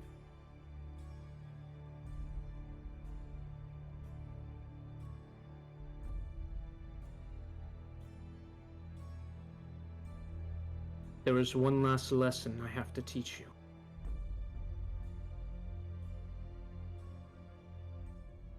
So you have to watch closely. You want to be a master of the fifth? Then allow me to demonstrate. And he will run and escape. Okay. With that, you one deft move, you wedge the flat edge of your blade to the palm of his hand, creating a small cut, a dull cut, disarming him as the blade clatters to the ground, as he falls to his knees, disarmed. He goes to reach up to grab you, and as you do, you call upon the magic. Channeling the magic of the Age of Legends, Renshi, one after another, fading into different specters of dust, scattering throughout the room, you fade into the shadows. You can see Mez and Kelnos begin to step. As currently, you're invisible, backing slowly out of the temple. You know the secret passages, and you exit. But the last thing you hear is Mez and Kelnos approach your student. He was right. You couldn't do it. Oh, it's pitiful. Look at you.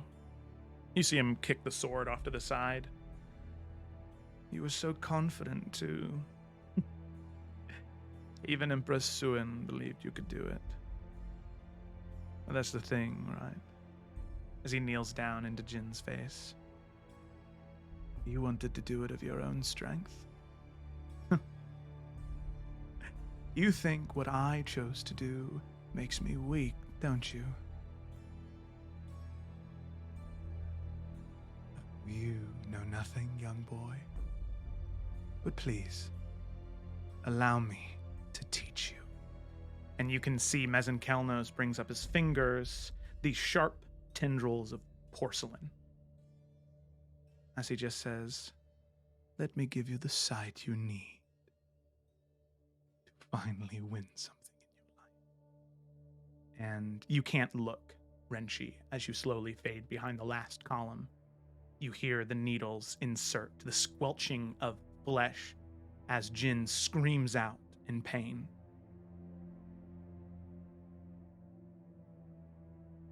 And then nothing. The last thing you feel is tendrils of shadow sliding past your feet. You can feel the very essence of darkness sucked into the center of the room. You have no idea what has happened to Jin. But you pray to the gods of Ararashi, of Thrall, of Jormungandr, the divines of Eridane, of the old gods of Athera. You pray that you never have to see your student again. And as Renshi finishes telling this story to all of you, you recall it in vivid detail. Detail for detail, as if you had just witnessed what was just described. So, with that, pass it back to you.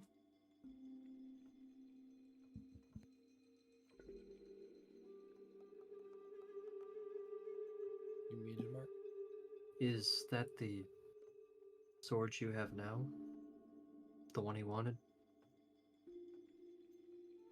It is. This is Season's Edge. And I am protecting it and he will, as long as it's private, he'll just sit it on his lap. Do you mind telling us what about it makes it so desirable for powerful people to want it?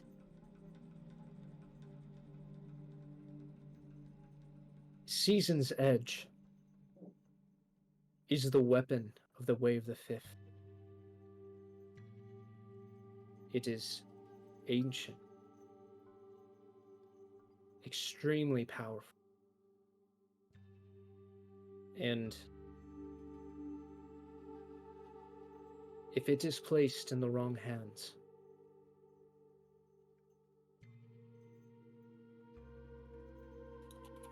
it would be super dangerous. But its history goes way back. It was used in the First War against the Dark One.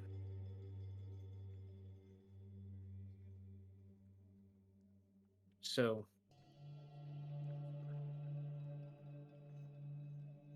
I'm sure the Dark One would rather it be seen in his own hands.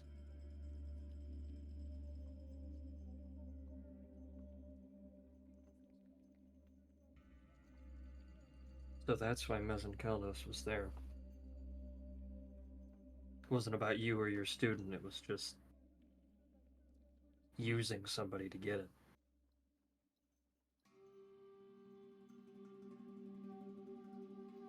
That is quite right. So, Loro Khan, Draven, and Mez and Kelnos are all supporting Suen then? Don't forget about Malice as well. Well, she, I guess, yeah, indirectly about to be directly if that marriage does go through. Can't ever forget Malice. Always there.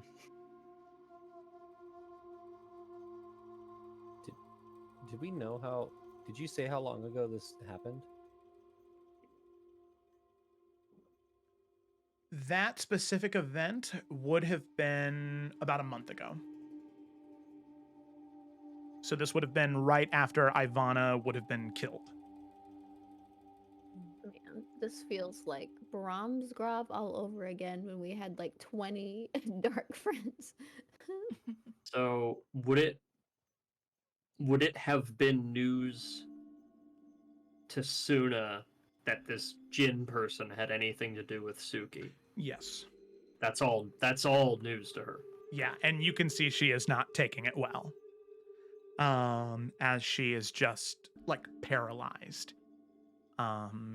Realizing that the only people that would have known about their relationship would have been Jen and potentially Renshi, if Renshi had brought up, or if it had ever come up in any of the teachings about love and guidance within the Way of the Fifth.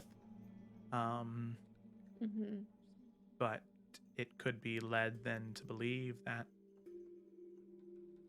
if Jen knew, in order to get his master's attention, he intentionally put Yuki and Suna at risk. Yeah.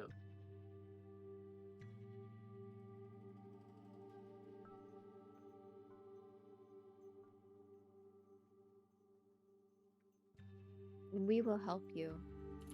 We know we need to do something, but admittedly, we don't have the information we keep getting fed seems to be contradictory. We thought we were preventing assassination. Then we learned that Suen and he, who we thought was going to be assassinated, might be actually getting married. We're not, besides you, we really don't know who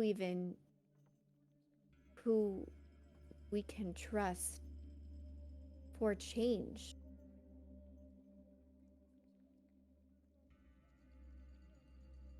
And we will fight against the Dark One, as we have been, but we never do it fully alone. the amount of backing we had back at the Old Kingdom and the amount of people who died fighting. Can you help us with resources? Where should we start?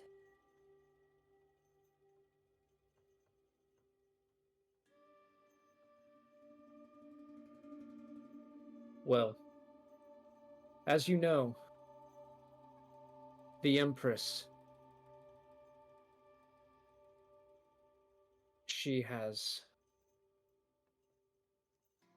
established herself on the side of darkness. But the way of the Fifth, since the First War, has stood ready to answer the call against change, especially when it means to fight against the Dark One. The same night, Jin infiltrated the temple with his Dark One henchman is the same night the Empress outlawed the Way of the Fifth. Mm. Well, how many other ways of the Fifth are there? And you know what? I'll ask the dumb question too. What is the fifth season? Are we talking like spring, winter? Like there's a fifth one? Okay. The huge rundown. So, Lore! yeah. So,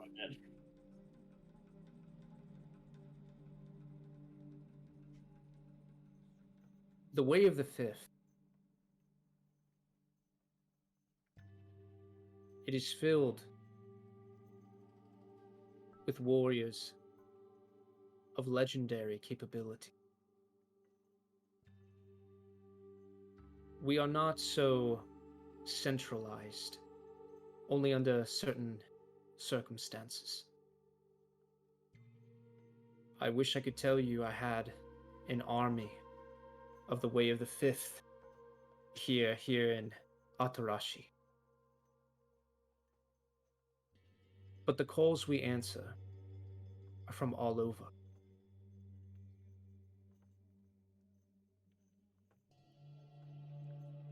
In the fifth season, it's not a season like you would say winter, spring, summer, or autumn. It's more of the season of legend. When change is needed, we beckon in a new season, breaking the patterns when necessary. And as you can see, the times are beckoning some great change, which is precisely what the Way of the Fifth awaits to do.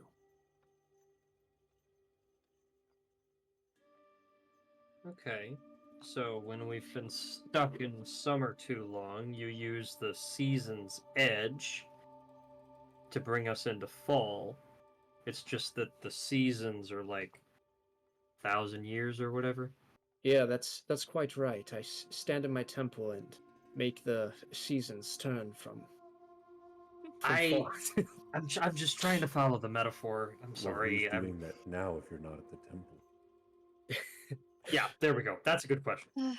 It's more of a, it's an idea.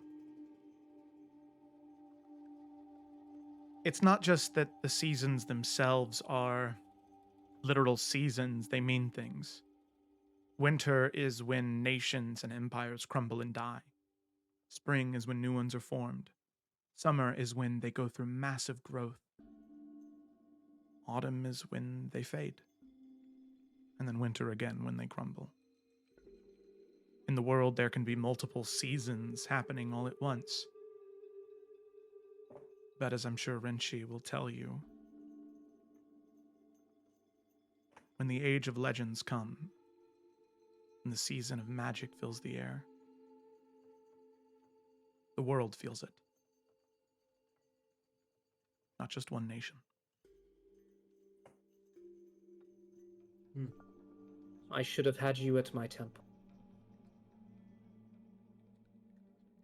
That was very well spoken. Yuki, she really loved it. She did.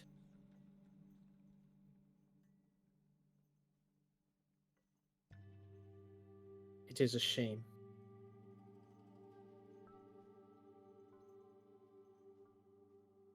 You know,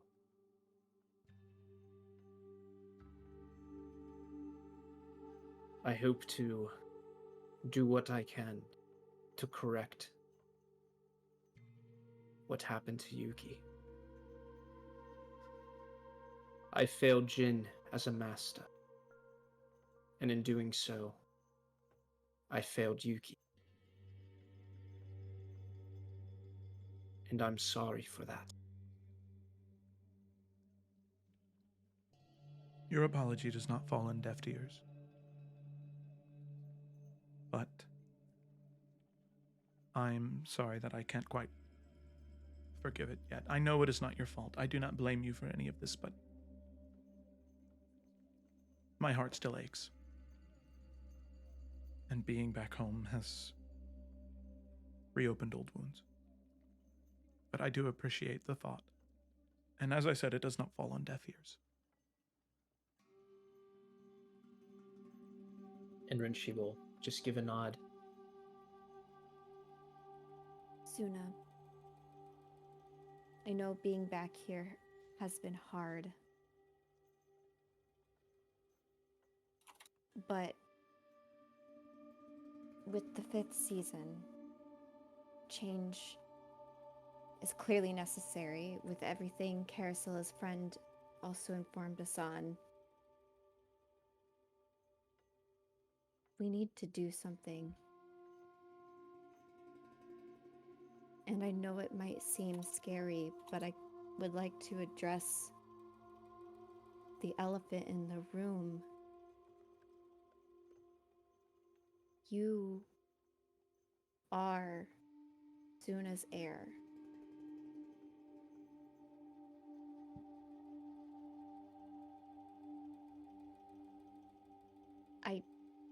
I'm trying to filter through options, especially ones that would be in support of the people who have been hurt by what your mother has done. And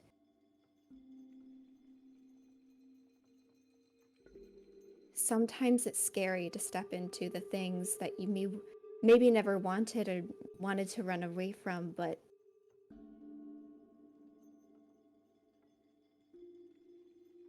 I think you might want to consider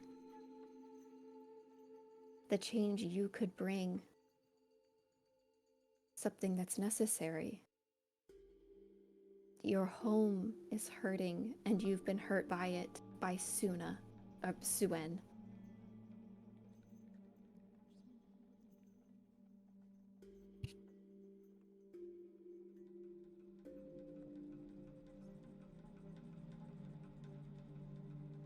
I'm sure it's crossed your mind.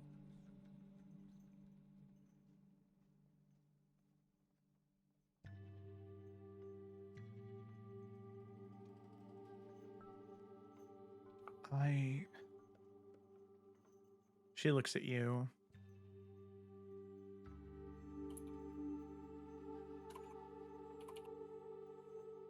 Were you afraid? Yes.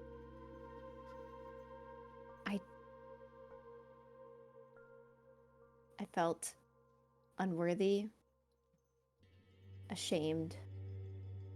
I still feel shame. Unwanted. But if we hadn't done anything, Ivana would still be there. People would still be dying. I almost felt like I was forcing people into my narrative, which felt awful, but I knew that wasn't true.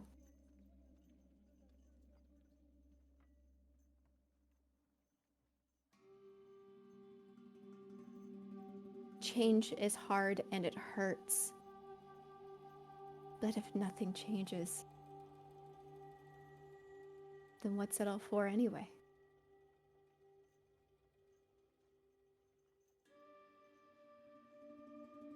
She looks to you, and she looks to the rest of the people in the cart. I think I can, but can all of you help me? Would be honored. Suna, you're talking to the master builder of the Old Kingdom. Of course we That- will. I'm told that means something.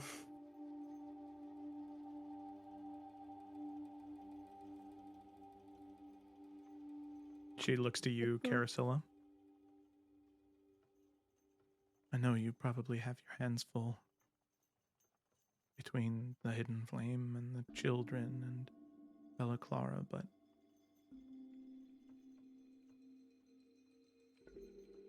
would you be willing to help me too? I don't think you even need to ask. Of course, all of us will be there for you.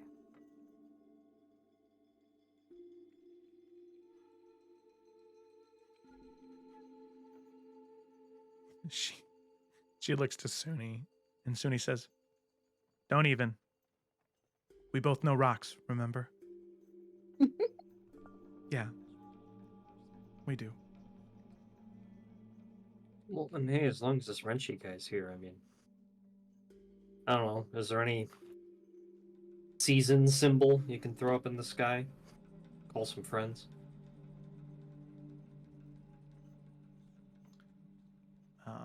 Renshi, I will say the only thing you could think to do is you could choose to invoke the rite of the gathering of the petals, which is when you pretty much gather all former students of the temple to the temple, and you transfer the rite of master from one person to another. But when that happens, they all gather. But you would have to transfer the title to somebody else. Unless you decide to break tradition. Change the seasons. Could someone remind me, Taroshi, is that the land? No, Father No. Taroshi is the guy. Okay, yeah, Father Taroshi. Okay, because Mhm. my notes are not helping From me right now. Tsukikage. Yeah. All right, Bianca's gonna throw out a suggestion, and we can go from there. Okay. Okay, because this might be a wacko idea, but maybe it's great. All right. All right. Keep your words to mind.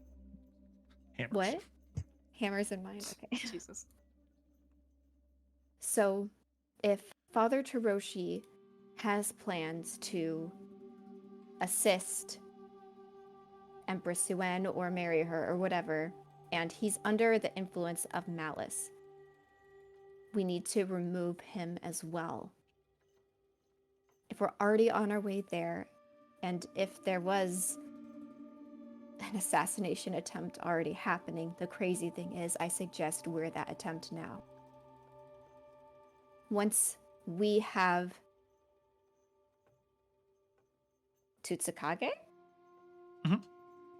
Once we have that under Suna's control, is when we can have an official kind of stand against Empress Suen. And then another assassination attempt is planned from there. And then, under Suna, Adarashi's united. My only concern is that historically, although there's been relations between the clans, they've all stood as their own separate thing. I would worry how it would look when we're already considered to be usurpers and well, a national threat if we come in here, see to the assassination of one of the clan leaders, and raise the daughter that has been exiled and is directly a threat against their current empress. Although I agree we need to figure out how we're going to handle Taroshi, I also worry that being that assassinating party and setting up Suna so quickly, I think it'd be the wrong thing to do. Okay, what do you suggest then?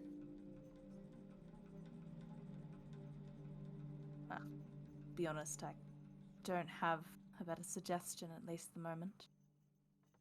I think what would be wise is to at least get a better idea of who come up with the Hannahs. Of who Taroshi truly is. How believing he is in Malice. I mean, we're not entirely sure of how intertwined with all this he is.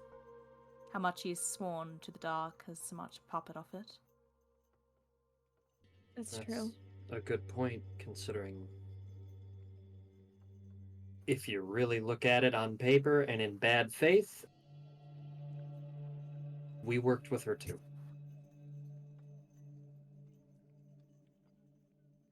I think our most ideal thing is that we'll make sure she'll be able to see Malice for who she is. See the connections Emperor Suan has for what they are. And if we can solidify his rule, a rule hopefully under the light, perhaps do the same in Obakami. It's 2 clans against 1.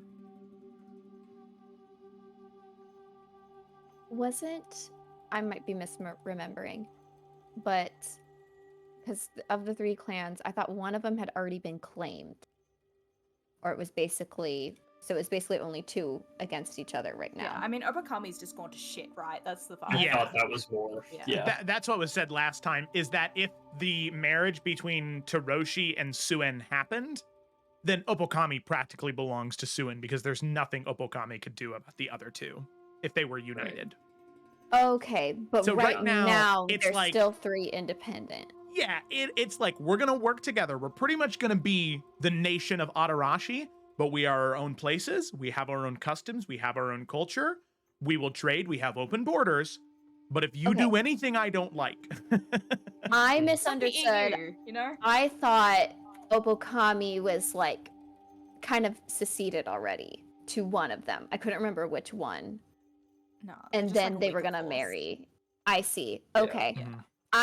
Then yeah, I do think, without saying in character, it would probably be better just to focus on getting Suna replacing Suen then.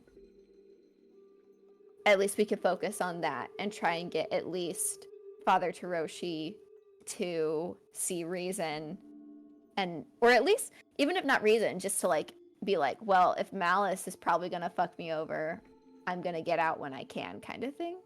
Even that. Because like, especially like if you're seeing like Yeah. Emperor Suan is like rising so quickly, you know, in his thing, it could just be a marriage of convenience, you know, to keep himself relevant, to keep himself not be a threat, you know, to join with him Yeah. early. That's true. Another plan. We If you say kidnap- hammer. we Gets kidnap worse. him. And we know he's on vacation for a little bit until we figure this whole thing out, and then he comes back, and then Suna's in power. He takes the But But trip anyway, to we ignore Belize. Ajax. Because we could get his help to get Suna in power potentially too. Yeah, I mean, if he has the support, and By like, I think force. that's the thing. Like, I don't think we approach this as Suna's going to be in control of all of Atarashi, because that's Right. not the vibes. That's the bad It thing. is. That the Well, Empress I is thought doing. they wanted to be united. It just was gonna, because what I Yeah, they're understood like a also last collective, session. you know, right? Well, I thought it was like they want to be united, but they don't know how because they keep fighting, and it's like my way's better, no, my way's better kind of thing. So it take work to get there, but the desire is still to be united. That is what I understood. But the people can do what they want. Hey, But that's me one that's later, that you though. are you're kind of right, Felicity, and so is Gemma also kind of right. Yeah. Yeah, same vibe. Because Atarashi is a very diverse place with lots of diverse opinions. Half of the people want to be united. They want to be the nation, the empire of Atarashi. The other half, they want their clan, they want their island. Mhm. And sometimes that's because they want their power. They don't want to concede that power to an emperor or an empress. They want to be the Okay. deciding factor. So, tentative Again, we set up plan. the EU. That's what we do. Yeah, we get Suna in power over Empress Akami. Suen, and the clans can still be separated and choose to unite under their own terms. But that's not our problem. Yeah. Not our circus, not our monkeys. Great. Okay, I love it. Beautiful. Chef's gifts. Yeah. In. We could be like an In. advisory board, it's fine. Like, we don't have to do that shit. Yeah. After- I love it. After talking about this, Cecily would agree with the more temperate option, but she is going to turn to Bianca and be like, "Gotta be honest though, as like a plan A, that was punk as funk." Let me say that again. You want to take that line again? All right. Go back. All right. Say that one again. Go back. Action. Yeah. Reel it. I gotta say though, Bianca, as the first plan, that was punk as fuck. I'd do that if there was no consequences. We'll keep that one. Well, I mean, because then we're allies with all of Atarashi. Who knows what we could do next? This is my colonizer brain. Yeah. Okay, it's less punk now. I don't like it Go anymore. into It Bianca's really head, she's like, was. Bianca, Take over the Imperial world. Bianca. It shall God. be the nation. It shall You- then become a puppet state of Bella Just Clara. tell us and we the rule the allied world. powers, baby. The old kingdom will rule on. We should call ourselves Keep an the arm axis down. of power. Oh yeah. Oh my god. Dane will feel our wrath. All right. Great. enough. I love Yeah. our not psycho plan. Keep going. Just keep going with this whole thing. Just- I don't think we should. This is a bad route. We're not that. Nope. Bianca was tempted though. That's the Look. fiend that's still in. Yeah, look, Bianca's Power still burn. got. Power corrupts. She's scheming. She's got but she has a heart. She has a Yeah. heart. She's like, but what if I was Ivana? See, remember our little question earlier, the game-related questions or whatever of the week. This is prime example. Heart versus head. Bianca's struggling. She's like, we can No. go all the way. What if I were to be the dark one? Crazy question. I promise Remember I how would be said good. we do need darkness But like maybe and at light? least a Forsaken. Like If Look. I become a Forsaken, I join them, stabbing them in the back. Promise I won't get corrupted. Yeah. Yeah. Yep. I've already dipped my toe in it with Isin. I might as well just swim. Okay, I'm done with this. Bianca's not evil. Yeah. Okay, Get the what about Ajax the treatment. horses? What? I like our Oh. plan, our not evil plan. Yeah.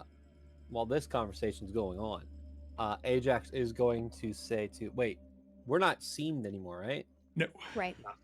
Okay. Renshi doesn't see necrotic, gross, undead Ajax right now. He sees white fur, pristine, Palor loving boy. Ajax. Yeah. Pajax. Get you a Uh, Palor loving boy. That's me. God, guns, and automobiles, Ajax. That's what I want. He says to Renshi, Try that in a Thralian town. All right, Joe. hold on. We're so far from punk as fuck. We've abandoned it. I don't believe I heard you mention. How did you hear about us?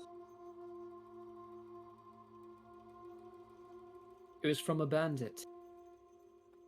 He was running from the east while I was in Namiruai. Hell Trying yeah. to use the Namiora. actual. Taste it. Woo, that is not the. That's the regional pronunciation. dialect right there Woo! from Yeah. Akai City. Gotcha. Nami-Orai. Nami Yorai. Anyways, Oh. I heard about your fight with an Oni. Oh, Anyways, when I heard about the story, I had a suspicion that it could be you all. So, I found you.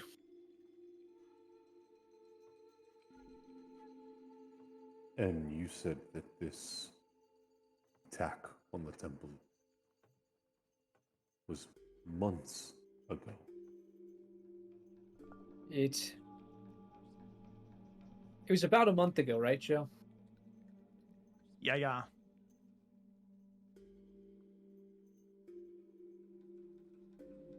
Do you think that Mizzen Kelnos is tracking you?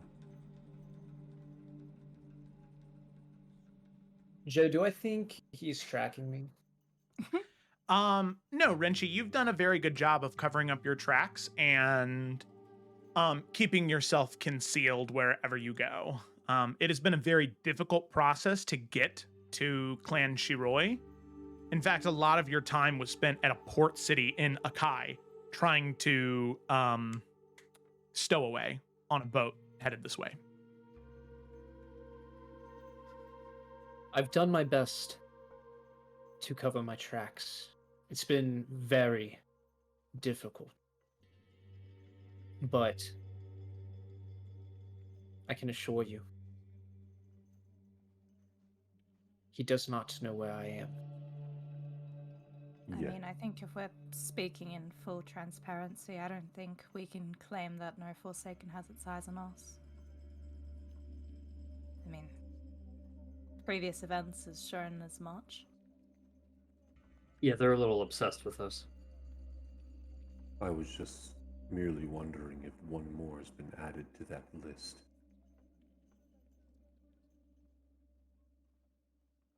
I mean, obviously, what I carry is highly desired by them.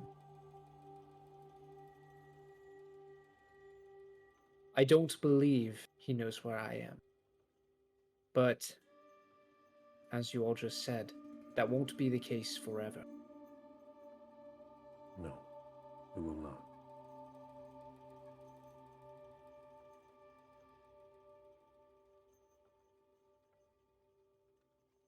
Well,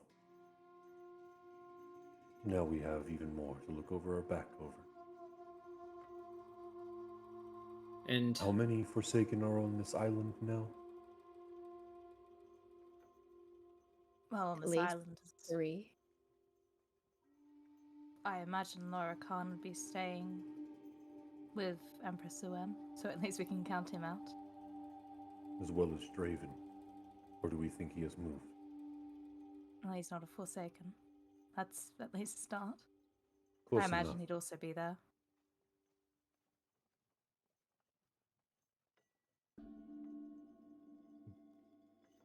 Could always at least check in, so to speak, with him.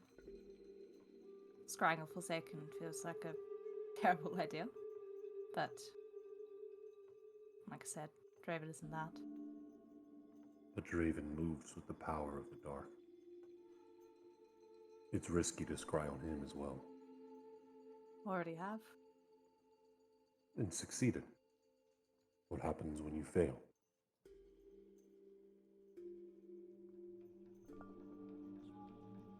I think we're a little beyond worrying too far about the risks we take now.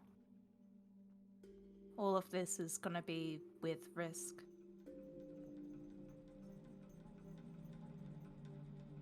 I'm not saying we need to scry on him. I wouldn't be surprised if he stays there. If he's meant to be providing at least help from the investors, or representing them at least, then I can't see why he'd want to venture too far away. Agreed. So maybe we should not scry on him tonight. No. Regardless,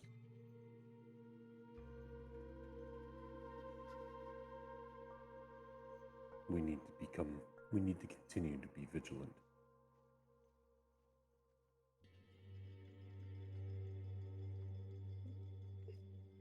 Hey, Renshi, do you like to get up for several hours in the middle of the night to sit at a campfire and look around? Because we're going to be doing that.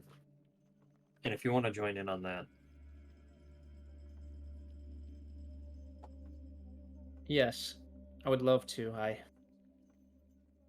I am an Eladrin, so I don't necessarily sleep. So Oh, you're one of those. I am one of them. I am. That's cool. I'll say as this Yeah. conversation's happening, you just see Carasel's kind of smiling to herself. Yeah, I gotta eat and sleep, and I can't see in the dark, and I can't fly, and all that stuff. But If all of you want to take a full night's rest, you can. no, No, I don't have to sleep. that's the thing about us humans, Ajax. We can't do any of this shit, and we just try anyway. I was able We'll to be do right. that at one point.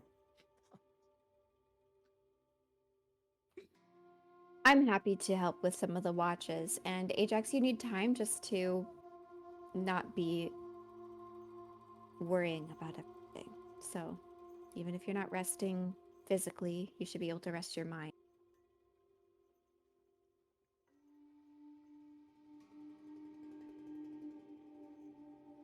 Very well. All right. Are we at the camp now, or are we Yeah, still I was like? just about rolling? to say that was the entirety of your journey to the camp itself. We'll say, for the sake of brevity, all of you are able to work with the carriage driver. Some of you stay in while others of you use disguise magic. The driver goes away, leaving the cart there, allowing you to unload your possessions as you get out at your designated campsite. And you can see that there is a small building. It looks like it used to be maybe a fishing hut that has been retrofitted to be a small, fairly established campsite. Upon entering, there is a hearth in the very back of the room. Within here, there are 8 beds stacked evenly. Some are on top of each other, some are larger, some are smaller, to accommodate sleepers of all different sizes.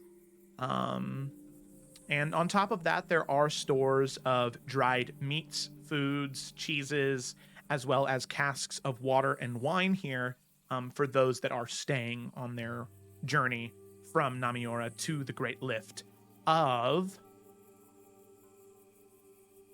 I just can't remember the city name. Oopsie poopsie. My City favorite name. city. Kazanaka. Oopsie it is. Kazanaka. Yeah, the Great Lift of Kazanaka. So So there is fancy. a room here for you where all of you can sleep comfortably. There's a campfire outside with different chairs and benches for comfortable seating in your night's watches if you desire that. There is also a small lake nearby where it seems as though a lot of the fishing was done, and a few boats that sit tied to the dock still. Should you want to do some late night fishing? I Two mean, things. Know us. I mean, I will say, so like each of the little parties or like your caravan parties have like their own little hut, right? You're not Correct. sharing them. Correct. Because I want to do a little bit of fuckery, for at least ours, before we go in there. Okay. Explosives Because everywhere. yeah, that's it. Because I haven't been able to use this, and I have been waiting for a long time. So we're not using a little shitty hut that's been, I think I know what it is. turned into a thing with like shitty bunk beds that will probably like Is this creak the and spell feel I like they're think gonna it fall is? apart. Yeah, probably. And so I think as they're unloading and getting their shit ready, to head in, Carousel will be kind of like off to the side a little bit. And you can see she's casting something. And just when people are looking away from the cabin door and then look back, it looks like the door's different. Like it's a different shade of wood. But yeah, so she's she's gonna cast a little spelly spell. And the door looks like it's changed. She's not saying anything. As everyone's just like getting ready for rations and shit. But yeah. I mean, Bianca will go open the door and walk in. Hee. So yeah, she finally has cast Divine Sanctum. Yay! And so not gonna be a shitty little cabin. Instead, it's gonna be a very nice place, you know. You open the door and there's gonna be this kind of wash off scent of like spiced vanilla and firewood. And you are going to be greeted by this tall room that has these 2 flanking staircases that go up to a 2nd-story loft that kind of branches off into other rooms. And the walls are covered in these beautiful patterned rugs. And from the ceiling, there's just these hanging metal and glass ornaments and like pendant lanterns that kind of glisten with the light that flows between them. And the room itself is like a little cozy sitting area. And to the back of the room, there is this large stained glass wall with a large blood moon at its center. With these little fireplaces to the side. And in front of that stained glass wall is a brazier. But it just has a very nice, homely feel. That's not a shitty cabin in the woods. So yeah, upgrades, dude. people. I love This that. is 3-act Oh shit, plays. the Kuatoa are Yep, here. that's what I was just Are about you- to say. All of you, as the door opens, hear the squelching of fins on stone. Oh, God. As God. 2 of them now, Let's go. sadly, not 3 anymore. The high priest and one of the regular Kuatoa, they make their way down. And as Bianca, they look up to you, the eyes sort of wide, looking in 2 different directions. They look to you confused, their heads sort of cock. As What you, was it? Infernal that they... I'll say hi They know in everything, Infernal. I feel like, at this point. They just learn. Yeah, That's they, true. But what was the language of the gods that they like? Infernal, that was totally infernal. Yeah. Yep. So she'll say, Oh, no, hello. Undercommon? I don't know. I don't know. I don't remember. She'll say it in both. Oh, it was Undercommon, I think. Yeah. Yeah. Creator. Looking She will past be you. right there. Right Cecily. so close. Cecily, as she's coming up, is gonna be like, all right, so the thing about bunk beds is you're gonna want to balance the weight by, oh god, and then just like see the Kuatoa before she sees everything else. They're still alive? You thought they all died? Creator. Yes. As they walk up to you, Carasilla. So you give them like little head pats. It's a weird texture, I'm sure, but you know. Your hand is like sticky. Dooney's gonna walk up to one and say, Tugs! The Kuatoa just look to each other. Okay. Wow, even for them, that was alright. Yeah. You see, Suni, they, not Tugs. Just they- Suni said that. the 2 Kuatoa look to each other after the head pats and go, the blessing, as then they walk away. The blessing. Oh my god. So, Yes, Evan, we have- what you may have missed in previous episodes, Welcome to they- the team, Renchi. Carasilla has a cult, but the cult is comprised of 2 Kuatoa. It used to be 3. But What one died in happened the to the war. Oh my god. Yeah. That is the coolest thing ever. There's a He little also fish. saved her How life. did they get there? Oh, Found So, them in the Stole them Underdark. from the Underdark. So there was Yeah. this guy who cast tsunami on them and sent them down a crack in the earth, and they landed in the Underdark. And then we found In the them and we Underdark, said, hey, they fought join us. Kuatoa, but Carasilla convinced 2 of them that she was a god. Well, 3. 3, and then 1 died in the war. Yeah, I like, but they I like saved the, her life. they In did the save her war. life. hmm I like the visual cool, that yeah, they there's like died in the war. a fish shaped statue back at Maester. For the 3rd one that died. Oh, yes, in That's honor of precious. him. I love Yeah. that. Hey, Perfect. remember though, Cecily called them fish people once, and they didn't like that. So just make sure that our statue is culturally sensitive when it gets erected. Kuatoa Warrior number 2. It says on the plaque. Yeah. KW. KW2. So- We know their names. God. Do you ask them their This name? one's What's their slimy. name? This one's grody, and this one. Well, what's their canonical god? It's like blub blub blub bloop. Yeah. It's like Glorp, deplorp, blorp. I know it sounds Carousel like I of made that up, Albaches. but that's true. I know I what have you're to talking fact about. check this right now. yeah. The no, Kuatoa it's- god is actually ridiculous. Yeah. It's a lot. Blip Well, deplorp. Sorry, my bad. blip deplorp. Okay. That's awesome. Wow. Only Carousel got that, or only Not Gemma get got that. So, okay, two things as the evening rolls on. One, whoever approaches the campfire first, Cecily is gonna flop her turtle fish next to him and give him a thumbs up, and then walk away. And then Leave them to two, watch the fish. Do Well, it for to- Reggie. to cook it, to whatever you do. I don't know. Whoever's at the campfire S- first. Soon as at the She's giving camp, you the she'll fish. cook it correctly, and she goes. All right.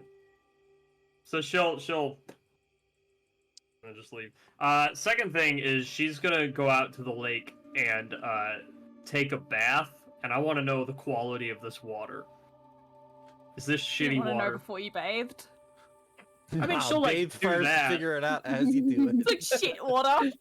Oh my god. She'll like do this, okay? She'll do this. No, it's not. It's not like algae polluted. It is. There is a stream that sort of flows down the rocky hillside. Moving. So it is moving water. It's just a lot of it is pooled in this area. So it moves. It is a little chilly, but luckily since it's more shallow, not like really shallow, like it's deep enough that you can be up to your neck, but it's a little bit more shallow.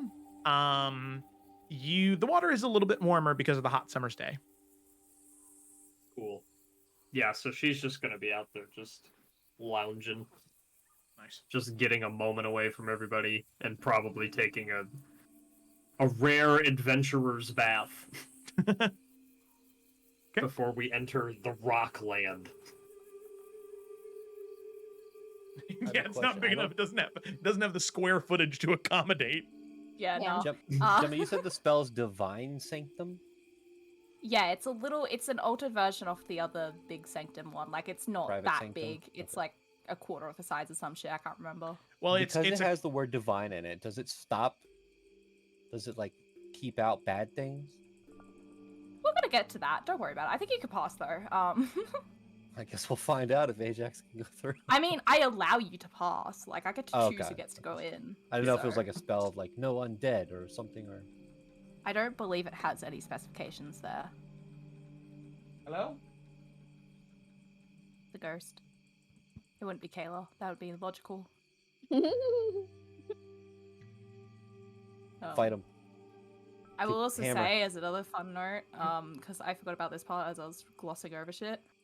When people do go in, there's gonna be what look like sentient broomsticks, just placing Hell down. yeah, Fantasia style. Yeah, exactly. It was placing just down Kayla? enough food. Oh, Not a yeah, okay. murderer. Enough food to feed 10 people as well. Should've had So the we have hammer, food Joe. here too. The Kuatoa sit down at the dinner Yummy. table. Never mind. We might not have food. The Kuto might eat it all. Have they just been inside of here this whole time? Yeah. I live here now. They hang out. What do they do So- every day? Worship They are. Caracilla. They get on their knees for Caracilla. That's all you Just need to wait. know. They just wait for their creator. Yeah, they to hang come out. back. They They play just stare at dice. the door. No, they Well, volunteer. they just Recreational stare at activities the here. door. You know, Castle would have let them be seen too. You know. They Like- they dust her shelves. They keep it nice for the No, no, no, no, creator. no, no. You see, here's where you're mistaken. There's servants that are in here, and then there's also the Kuatoa. Like, this shit's bougie. Oh. So we have servants with the servants. That's weird. Kuatoa aren't servants. They're friends. They're her Okay, well, worship. You just Her referred to children. them with the servants. No. And, like, separate entities. Okay, It's fine. let's continue. Yeah. Well, anyway, I think I don't know who wants to take what watches. So how does my fish taste when it's actually cooked? So your fish, it is quite delicious, actually. Ooh. There are these like it's strange as Suna prepares it and she serves it up. You can see it's almost like a piece of like a tuna steak almost, like when it's that really like succulent piece of meat, except within the folds of the meat. You know how like fish is very easy to pull apart and it has those very clear tears in it? Within the folds of the meat, there are these like, it's so strange. The only texture thing I can compare it to in real life is almost like boba, where it's like you bite down onto it and it's like nature's gusher, you know? Like you bite down and it unleashes this incredibly sweet flavor that is that highly complements the more salty taste of the meat itself. It's this delicious back and forth. You know, you and Suna are both eating a steak. Is anybody else having the fantasy fish? Yeah, have my long turtle. Ajax I mean, will not. Yeah, I I'll would buy. partake in the sanctum food, the fantasy fish. We have Bianca's a flawless down. banquet. We're great. Just so you know, if you're eating the fantasy fish, Cecily is angled out the door and using the gust cantrip to blow dry her hair. So there's just water just flying. Great. She's doing it out the door. She doesn't want to mess up the sanctum. As you guys are eating the fish, Rinshi, you would know what Suna is about to say. So it's up to you if Rinshi would be partaking in this particular delicacy. This is the way this fish is prepared, not how it's always prepared. Suna took time to make it this way. As she's sort of cutting into it and eating it, she is like, you know, just her sensations are flooding right now as she's eating it. And she says, "Oh, I forgot how good this was. You see, it's a very special way you prepare it, where within the folds of the meat, you tuck in the fish's eggs into it, and you boil that together." Meat and egg? Well, not like a chicken's egg, like almost like caviar, I guess it would be more like. Except the eggs of this fish, when they're boiled, they have this incredibly sweet, pungent taste. I'm eating rich people food. Wow. Well, rich people for Bella Clara, it's a middle class dish here in Atarashi. Still very good. Huh. Well, maybe I don't like fish because I've only had poor people fish. Well, especially if you've only ever had fish that was caught in water's wake. No offense to the fish that are in that lake, but nothing compares to the fish that are in the seas near Atarashi. Yeah. They were okay. Yeah, freshwater fish. Not like saltwater. You'd think Someone they who taste grew up fresher. in Delta. You would think. Yeah, Cecily's chowing. During this conversation, Ajax has slowly slipped away outside of the door. Our dramatic pet has gone away again. Took an Irish exit. I mean, would anyone have been able to notice? Because like Carousel was wanting to talk to Ajax at some point this evening.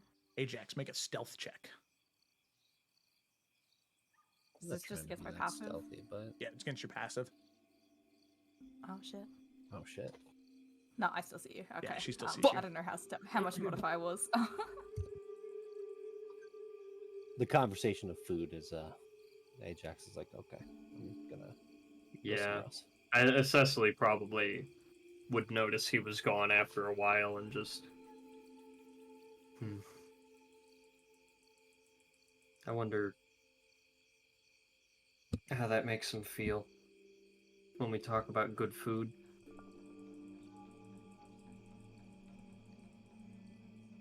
It Yeah, probably I'll doesn't say help. Carousel would have tailed Ajax though, so she wouldn't be here for this either. Okay. I like the fact that Renshi's just confused. Yeah, he's like, Yeah. what's up with Why the doesn't he Leonin? like food? I don't know if Renshi would be at the table necessarily, but he would be close by. He's kind of setting up his own little station, if you will, to be kneeling into, slowly be getting into his more ceremonious nightly routine, if you could say that. He is listening, but he's Mhm. not at the table. Gotcha.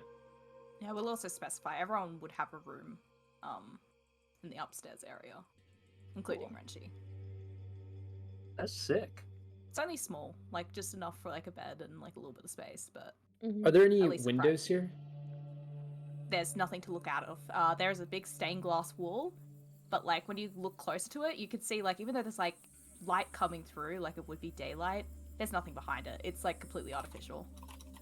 Like it's basically a pocket dimension. Gotcha. I would assume that Ajax probably got away. He's probably been gone for maybe like 5 or so minutes before Carousel goes looking for him, right? Like she probably eats first and then goes to find him Yeah, there'd be a little bit of delay, yeah. because he's gonna do a thing. Yeah, she's not gonna like immediately get out the table. Shit, he's gone. She'd know So and be Ajax- like, yeah, finish what she's doing. So yeah, Ajax is gonna just walk over to the lake. Right, there's a lake right there, right? Yep. Is there a lot of people around, or is it kind of like not a lot of people? No, this is a private area. Oh, okay, cool. Ajax is gonna. Oh, I guess question: is it like clear skies right now? Cloudy? What's it look? No, it's a nighttime clear wise? night. Okay. Stars in the sky, easy to see. So Ajax is just kind of staring at the water, and takes a minute, and then walks into the water, fully in. And then once he gets to a point where it is deep, where he starts to kind of tread water, he's going to summon one of the hammers and hold on to it and let it drag him all the way down. And he's just going to hold the hammer. Does he need to breathe? Is what he's attempting right now. He's trying to see if this affects him. Nope, you do not need to breathe. Okay. So Ajax just kind of, after the realization that he doesn't breathe, can't eat, can't sleep, I think there's the final realization that he is what he is. And he just, at the bottom of this lake for a little bit, just kind of looks up at the top of the water with all the stars and the light, kind of staring. And then I think he'd be there for actually probably when Carousel goes looking for him.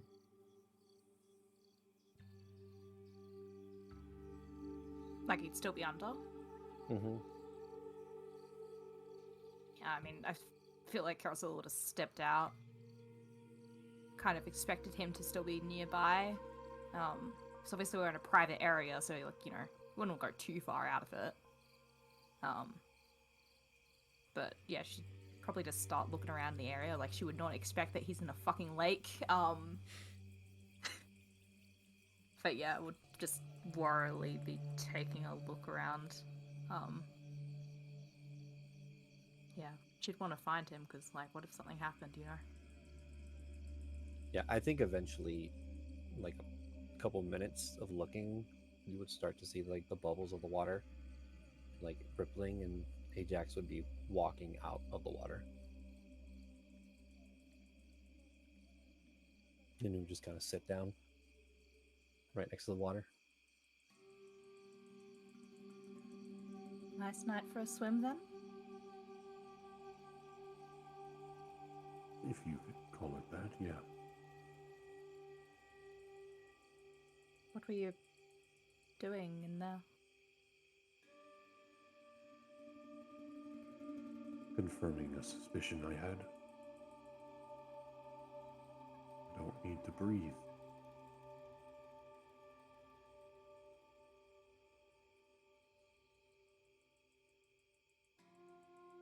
Right.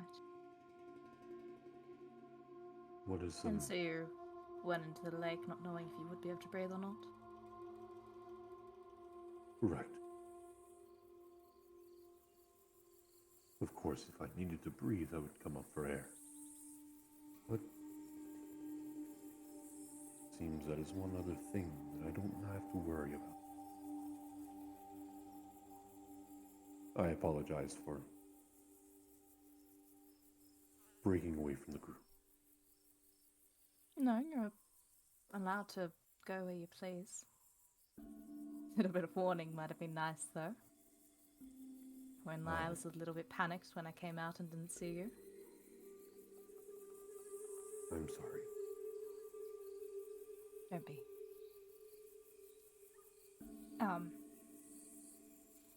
I was wanting to talk with you this evening, though. Of course.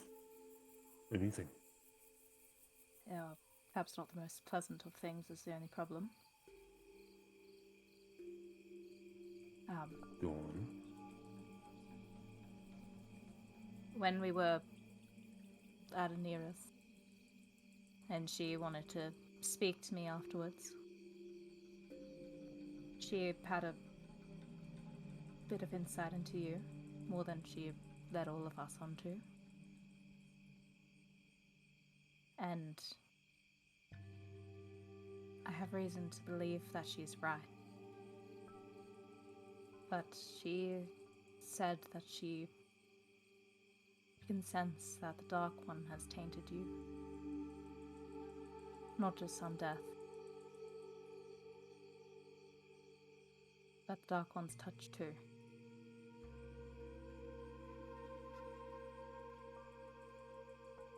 And I don't know if you've ever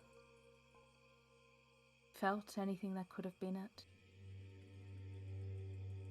I don't know how it would affect you. If it's anything physical, mental, any of that.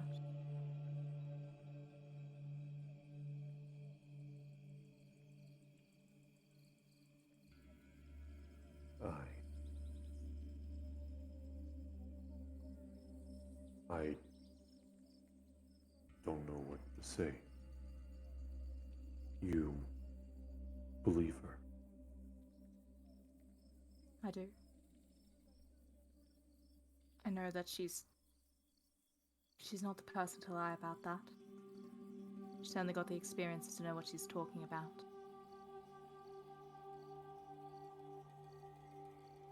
And Are I you mean, sure? she's not the kind to just want to call you a dark friend out of any small inkling. Perhaps just mistaking it for an undeath.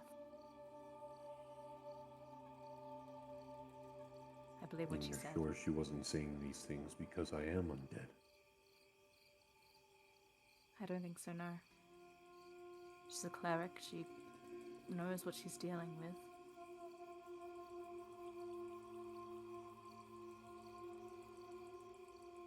Are you sure there hasn't been anything? I know it's been difficult for you ever since we brought you back. Well, you were brought back. I don't know if maybe in hindsight there's been anything. It seems just peculiar that nothing would have happened. Joe question. Ajax has recollection of waking up in random places, right? After blacking out? Or no? Yeah, recollection. I mean, you remember washing off blood with no specific idea of where it came from. All you really recall is that whatever you were doing, you felt like it was right. Like these were people that were trying to hurt other people or hurt you. Okay. No recollection of the voices. Correct. And does he remember the voice he heard when he was dead? Or is that something he doesn't remember?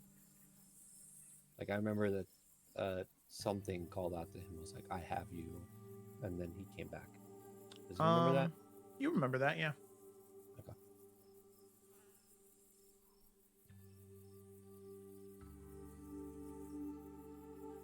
There have been things.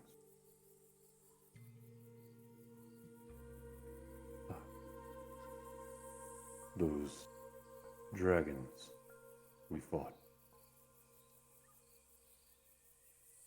I felt a connection to them. In some twisted kinship.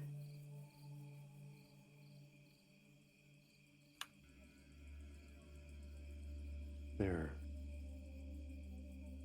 also have been nights where I will wake up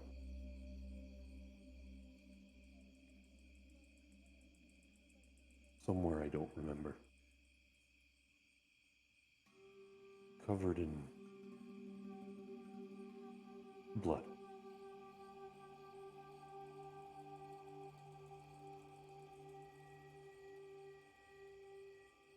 I think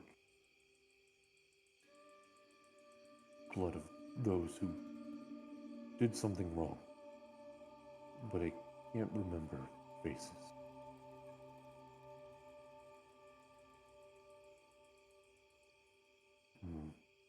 When I was gone, something did speak to me. Something grabbed my soul.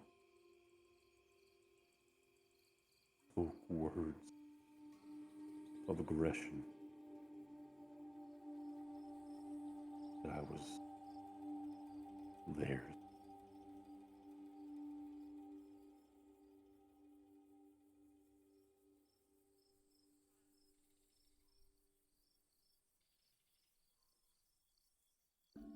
I don't bring this up to make things harder than they are. I promise you that. But I also think it might be good at least to have some insight onto why all those things have been the way they are.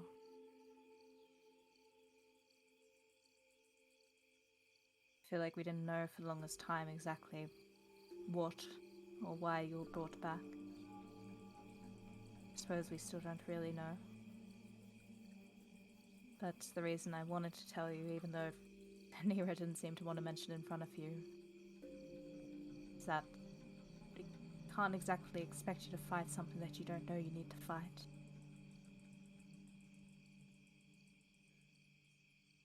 Because I know I, for one, I'm not going to let you become any kind of dark friend, tool for the Dark One himself, any of that. Certainly know you wouldn't want to either. Is that what you think is happening? I think it makes too much sense not to. I mean, to not remember shedding blood, that's hardly a comforting thing.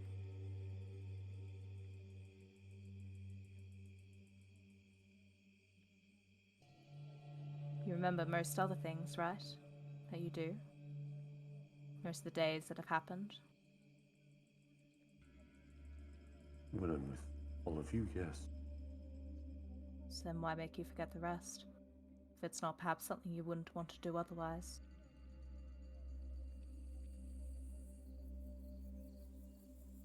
I know you said you had a feeling that it was people that had done wrong, but I wouldn't be surprised if that's some kind of manipulation. Filling in blanks. Things that are easy to believe because it's what you do.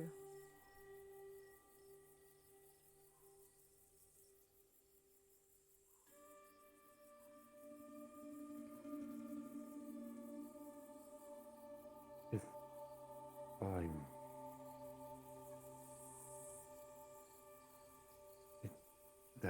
No. I can't be turning into a dark friend. That's... I won't let that happen.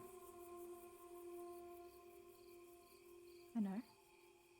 And like I said, we're going to do everything in our power to make sure that doesn't happen. And now we know, so now we can do something. Do we know? What if this isn't what's... What if it's just part of what happened? Being undead. My mind becoming the rot like my body. What if it's not the Dark One? What if it's just...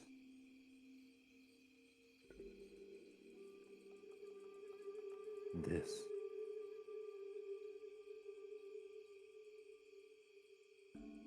Like I said, I don't think Anira's wrong. But we don't know she was right either.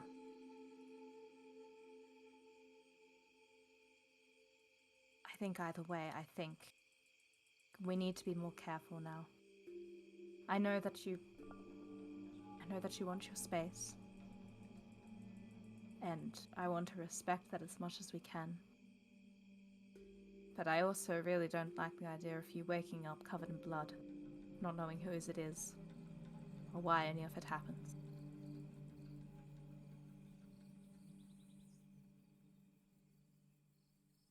And I also think that it means we need to work harder to make sure it doesn't happen. Of course, we're always working against the Dark One, but I think you need to stead yourself against it as well. I don't mean to harp on about things, but I think that also means not giving up on Paylor.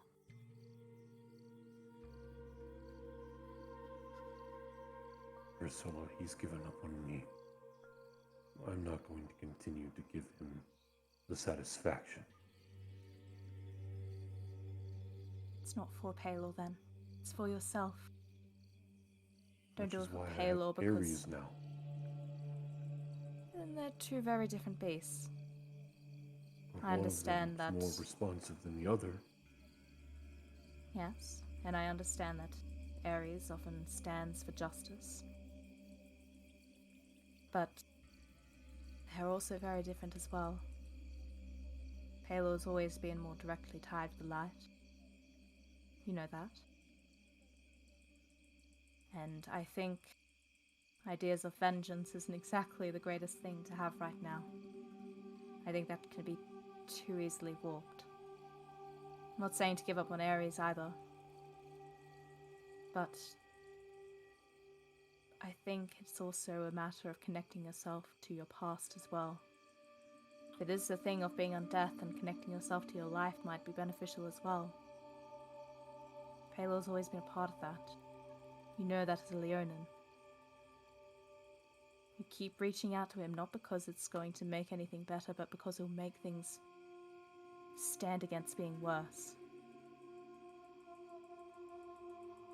I don't know You how won't do it true to get a that is. response. Do it to worship the light, not Paylor.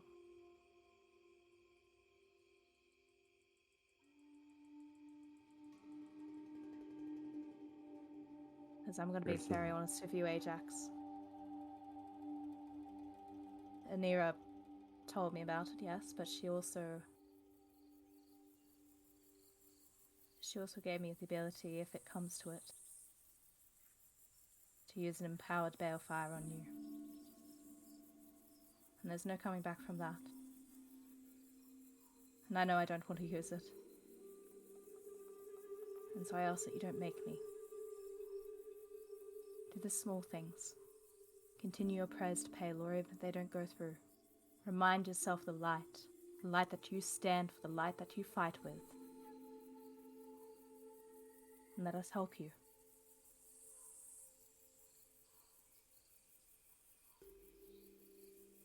I don't think there's any sense in refusing what has happened. Dark One or not, you're not well, Ajax. We know that. But I also don't think that needs to be a death sentence. I don't think anyone can walk so long in the shadow that they cannot come back to the light. And I want you to prove that. Happened with Draven Hunt, didn't it? You're not Draven.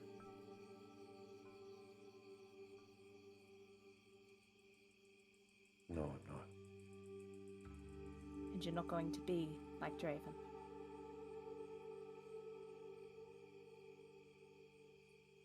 Did you Certainly do not it? letting you talk to any Forsaken, that's for sure.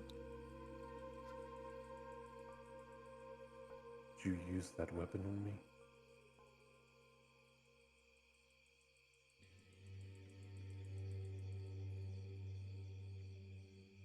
If I know you, I know that you would never want to act as a Dark Friend would. Act any way the Dark One would. And I mean, it's what we're doing here. Making sure this influence isn't felt in the world.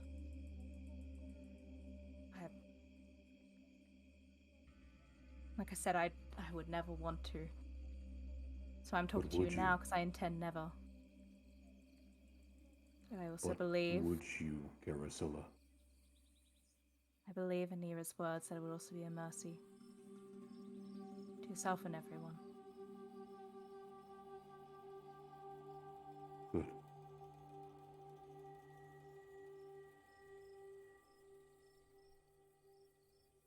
I don't want to become a dark friend, Garicilla, if that is what's happening. So if it comes to that, then good.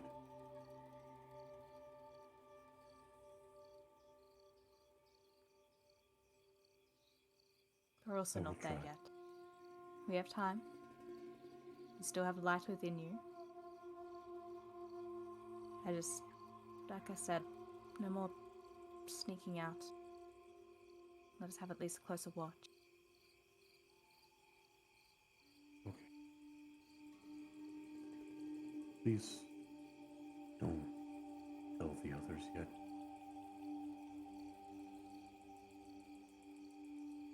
Not yet. We can give you time.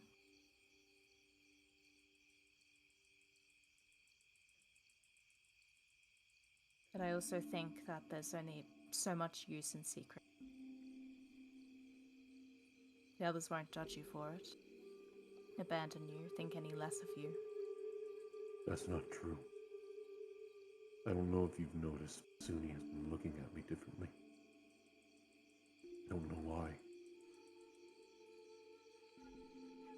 But he knows something. I mean, he's a paladin. We've known since you've come back that he's always been able to sense that undead nature on you. No, this is different. It's not worry or caution. It's fear.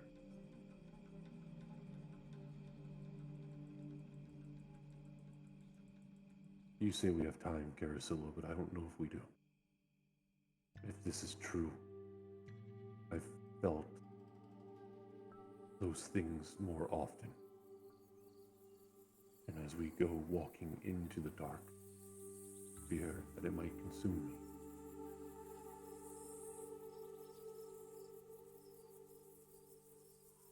You also haven't known that you've been walking towards the dark. Like I said, you didn't know that it was directly the Dark One's influence. But now you do. You can choose to turn away. You still have that right. I will try. I will.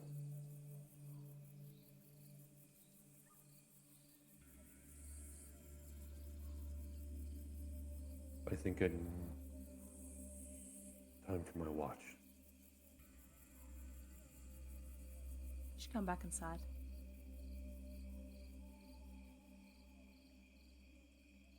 Okay.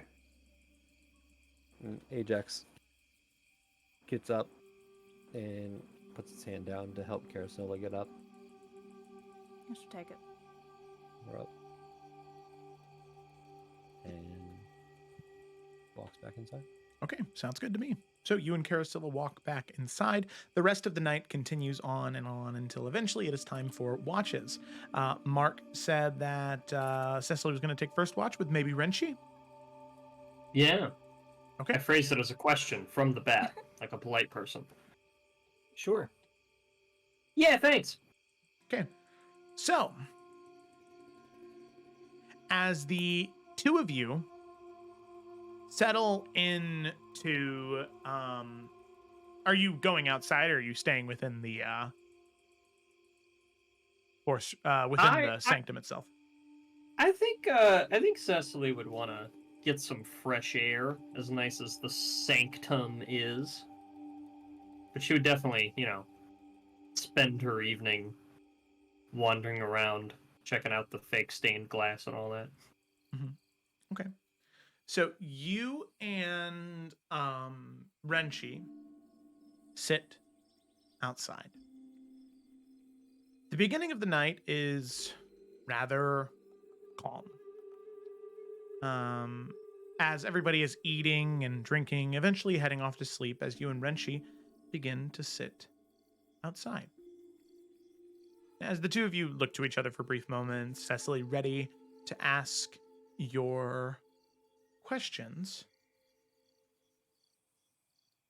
Cecily, you hear the snapping of, well, I guess maybe not Cecily, actually. Renshi, actually. Yeah. He can hear better, I'm sure. Yeah.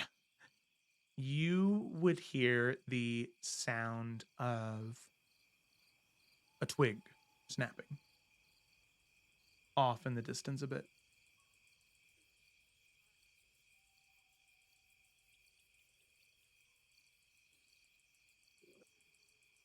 Did you hear that?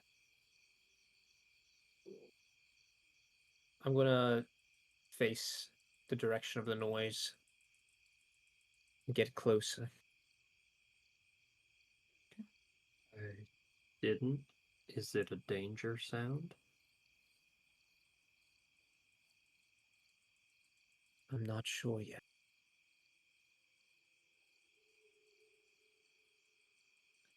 All right. I've learned the hard way, time and time again, that I'm best at handling danger from a distance. So I'm gonna stay right here and just be ready.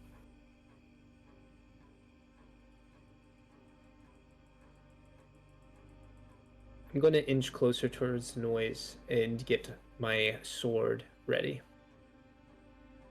Okay.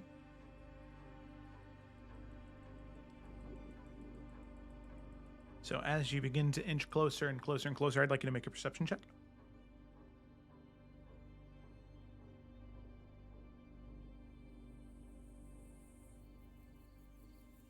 Okay. With a 15 on your perception, you inch closer and closer and closer. The darkness is dense all around the land. You can hear chattering at different campfires, maybe 50, 60 feet away from your own. You have a little bit of distance, but an individual moving through the trees seems strange to you. As you peer through, you see somebody moving, and you hear a voice call out. Is someone able to help me? Is anyone near? I've gotten myself a little stuck in the thicket.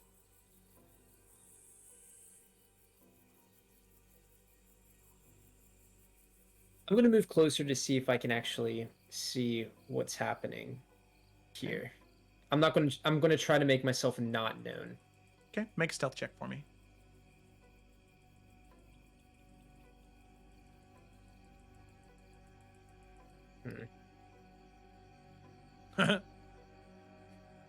Renshi, you step on a twig this time. Is someone there? Please, I'm stuck. I've gotten twisted up in some bramble, I think. I'm not used to being outside. I much prefer the comfort of warm interiors, taverns, an art museum if there is one. Leslie is gonna be just like wide-eyed toward him, because I mean Renshi would understand they cannot be seen, right? Like the party cannot. She's gonna just like mouth "I'm with you" and just cast greater invisibility, and then just try to stay within like 10 feet of Renshi. Okay. He's gonna nod, and I guess I already stepped on a stick, and I'm not necessarily an adventurer from Bella Clara, so I will go ahead and address the situation. All right, I hear you. You need help? Wait, I think I know you. Son of a bitch. There is... As I live and breathe. I know this is going to be hard to believe, but I was at your coronation ceremony. Master Renshi, correct? Of the 5th season? Yes. Do I recognize them? As you look, you can see a rather androgynous individual. You can see they have more feminine facial features, but their hair is short cropped, and they're wearing very, very, very flamboyant and very nice gear. However, unfortunately, you can see that this is not a metaphor. You have kind of caught them with their pants down, as it seems as though they were trying to use the restroom in this area, and something may have startled them, as they are now just a little exposed. Oh, I should have said that. I'm very sorry. How about this? Just tell me how I should help you, and I will do my best. If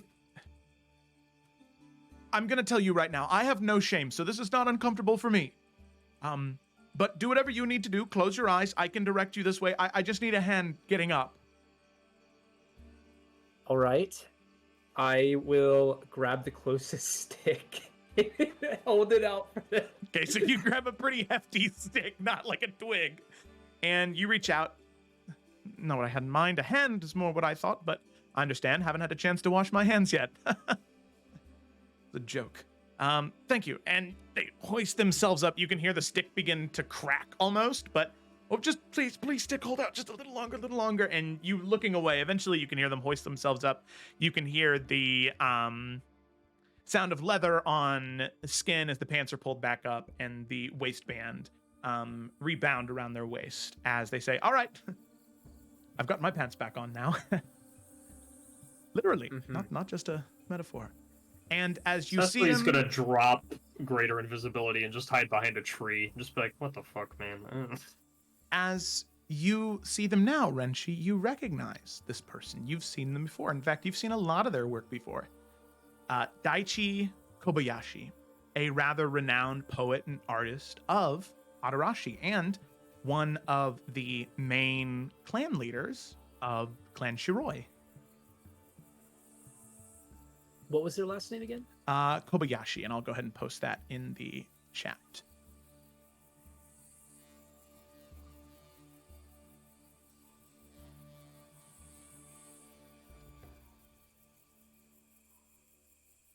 There we go.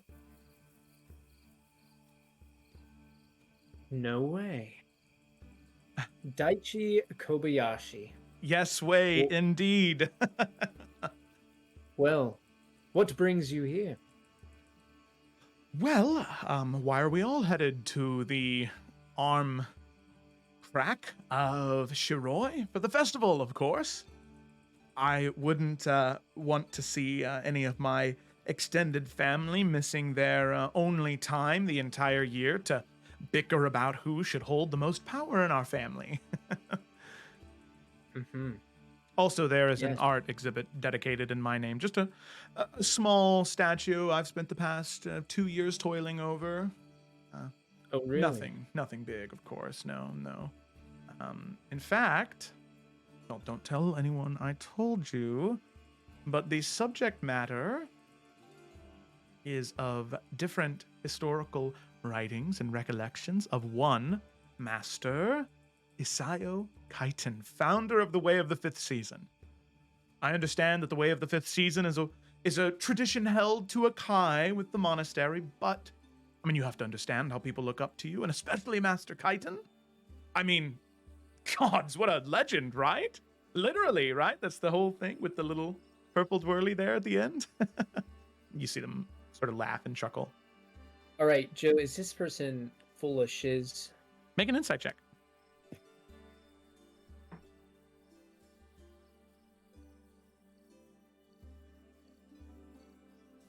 $19. They are charismatic. You can tell that much. But it seems as though they're pretty genuine. I mean, they seem genuinely excited to see you. And it seems as though you can tell that they have a keen interest on the Way of the Fifth Season. Well, I'm excited to see it. And it should go without saying, but I'm extremely grateful for your interest in the Way of the Fifth and the amount of respect you have for it. Oh, of course. Is it pretty, I know the Empress has made her way with the Way of the Fifth. Mm-hmm. Is this common knowledge? The Empress has, yes. But Clan Shiroi is, as of right now, it's still its own operating entity away from the Empress. Mm-hmm. Which, as they clock a look from you, they say, and honestly, if you ask me, not quite a fan of what Empress Suenis decided to do. I mean, listen, I understand making it and wanting it to be known that you are the end-all be-all of power and strength in your nation, but I mean, the Way of the Fifth, you are all legends. You're fables, you're folk heroes. Not just for Akai, but Shiroi and Opokami as well.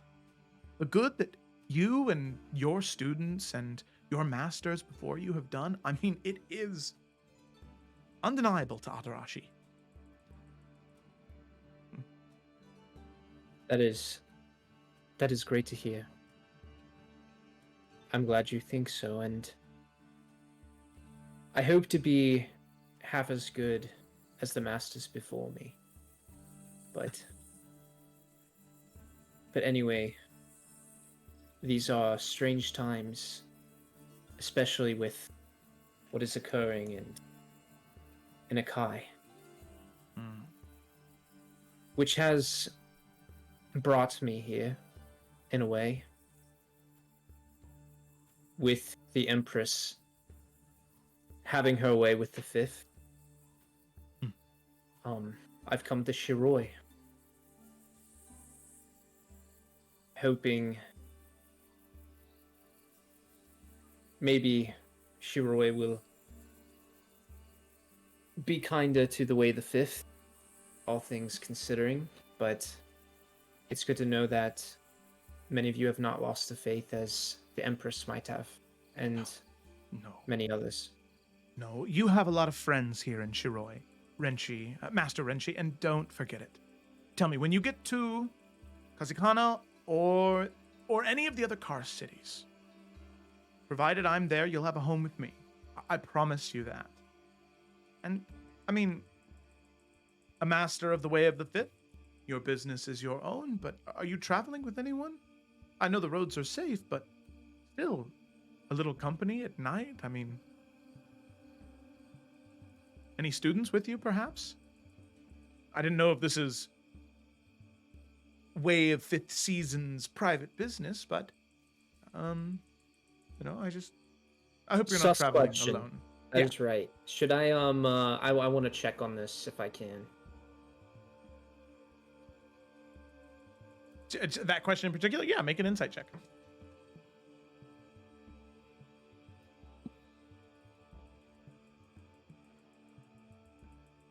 I mean, it seems as though they are a person that lives and breathes conversations and talking, and dialogue.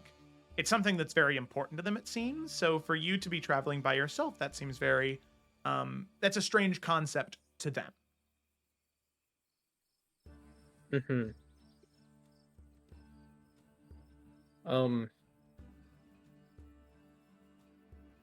I am currently traveling alone, but I'm meeting company at the festival. Oh. Well, very good, very good. I will leave you to it then. I mean, unless you would like to have some company for the evening, I'd be more than happy to share some tea. I have some very, very, very interesting imports from Obokami. Oh, really? I do, I Well, do. that would be great, but maybe another night. I've had a long day, and just before I heard you doing your thing, I was about to head in for the night. Oh, of course, of course. Well, before you go, Master Renshi, please allow me to leave you with one parting gift. I always keep a few on me just in case. You never know who you're going to run into, especially a master of the way of the fifth seasons. My camp will not believe me when I tell them. And he'll reach into his bag and he'll pull up a folded piece of thin parchment. He'll hand you what looks to be a circular sweet treat, one that you would recognize as Kansha. Here you are. Please, I am thankful for you and everything you do for the people of Adarashi, and this sweet treat is the least I can offer. Thank you. I wish I had one to give in return, but especially for attending, my coronation and this devotion you're giving the Way of the Fifth. But, and I hate to ask a favor of you after receiving this, but given the situation in Akai, would you mind keeping my presence here on the down low for now? Oh, yes, that makes total sense. Why didn't I think of that? Very good point. My lips? Maybe things will change later, but right now, let's just say it hasn't been an easy process getting here. And it is important that my presence here stays quiet, and perhaps it's crucial for the future of the Way of the Fifth. So please.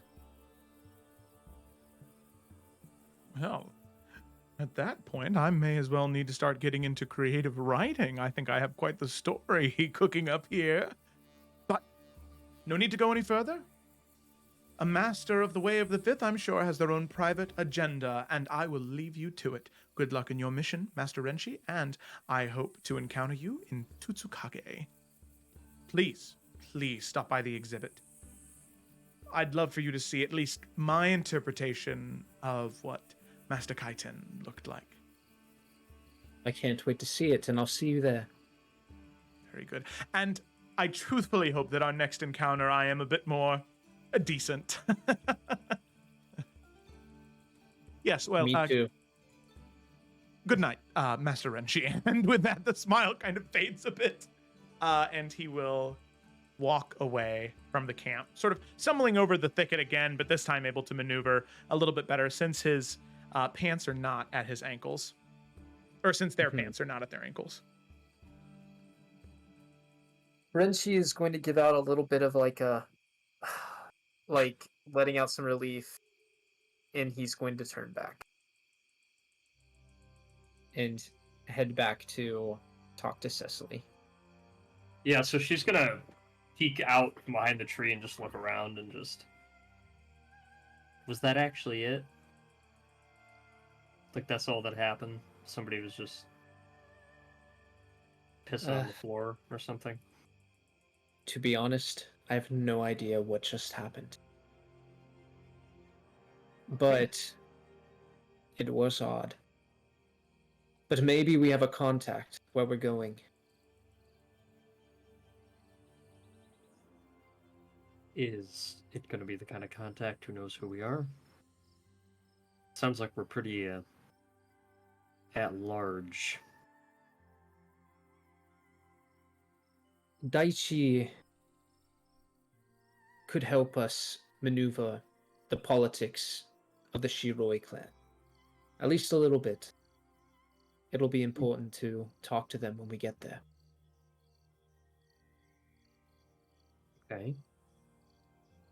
Sounds like they're kind of important. Whoever this handset It's- ankle person was. Yeah. Not the way I wanted to go about this, and suspicious to say the least. But hopefully it's a step in the right direction and not one implicative of something bad.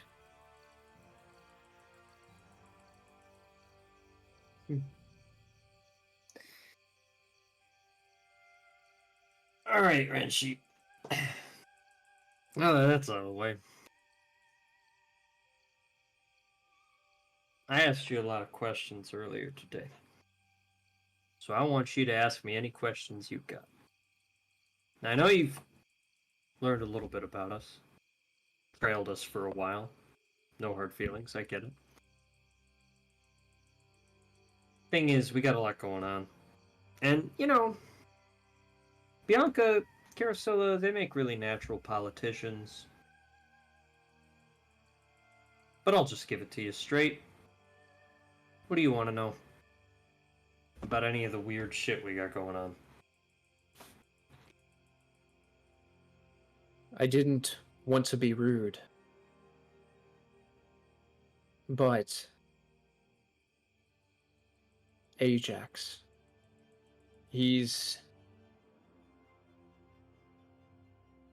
I know I'm a stranger to your group, but I sense a lot of suspicion from him, and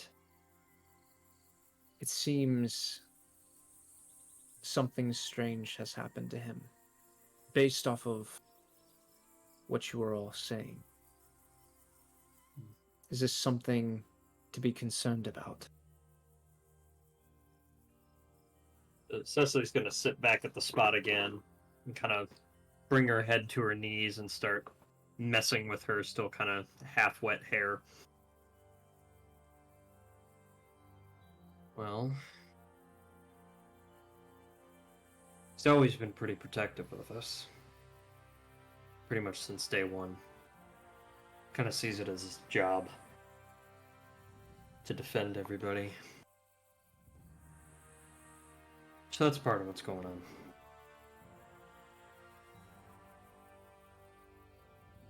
The other part of what's going on is he and I and Suni too, the one you might also know as Tugs. Three of us are part of a special little club. Have you ever died and come back? I cannot say I have. Yeah. Have you? I have. And Suni and Ajax. All really different. Suni was only gone for, I guess it would have been half a minute. But he was dead enough that we needed the cleric in our group to put the soul back in his body.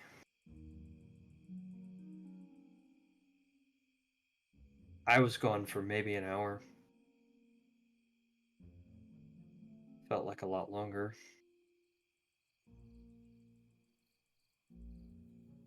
Ajax was gone for a month.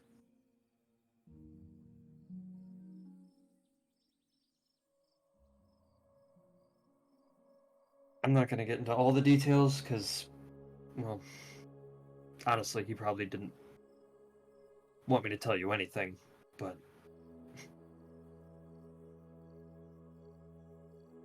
the longer you're gone, the more complicated it gets. At least that's what it seems like to me. Coming back for me was more of a emotional moment than anything. My body still worked. I could still do all the things I used to. Every once in a while, I bump the spot right on the top of my spine where it happened, and I just have this weird feeling, like when you stand up too fast.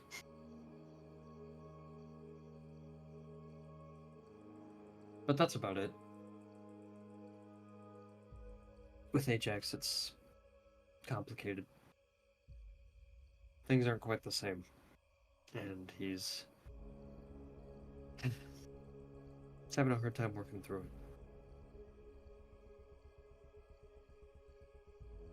I think if you want to know any more than that, you should probably just talk to him. I don't want to embarrass him or say something he wouldn't want me to. I thank you for sharing what you have shared. I do plan to talk to him and to the others at some point. I understand there are many people we cannot trust. And I know you've had your history with the Dark One and his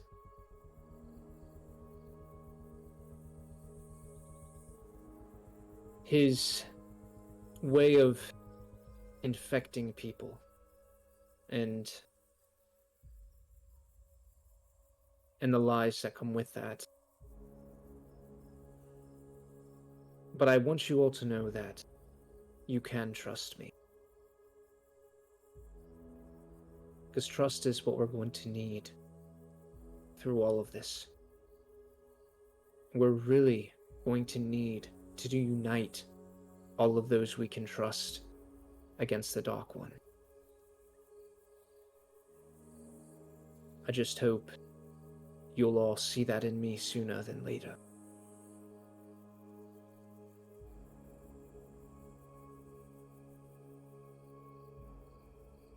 Let me tell you a little story. A long time ago, before Ajax and Carousella were even with us, or Suna, for that matter, back before any of us had died, back before Suni had lost an arm, any of it. We had just gotten ourselves wrapped up in this fucking mess that we're all in now. We're in some abandoned ruins where the Dark One had some plans. We didn't know what we were into yet. There's somebody with us. Luthieus was his name. I didn't trust him for a fucking second. He was a plane. He was there in this random ass abandoned tomb that supposedly hardly anybody had ever been to in 1300 years, and here he is the day we come, and he says, "Oh, you happen to be doing the same thing I'm doing. We could help each other, you and I."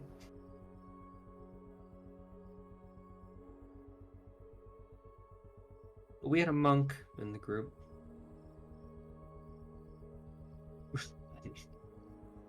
I say it like that, actually. You would probably know him.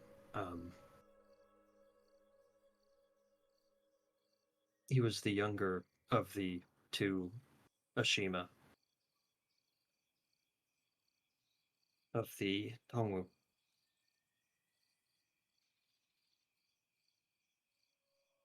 And he was very nice to this guy.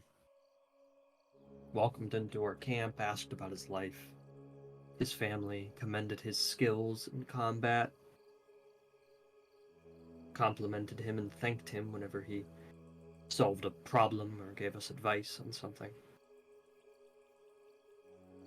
I asked him, in the middle of the night, "What the fuck are you doing?" I thought I was the smart one. Can't you see what's going on? Isn't it obvious?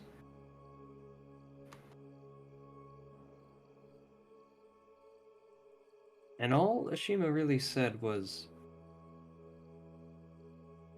"You attract more flies with honey than with vinegar. If he's going to betray us, he's going to betray us. But if he's a friend, being suspicious, pushing him away, not giving him a chance, that's gonna ruin what could have been."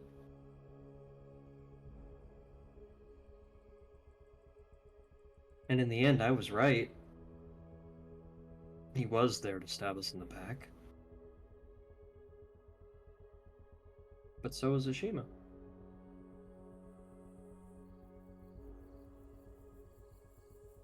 And that pattern has repeated again and again. My gut tells me not to trust someone, because my gut tells me not to trust anybody. And I'm right, and it doesn't matter. Because either they do what I said they were gonna do anyway, and we can't really stop it, or they end up having a change of heart. They show us who they really are.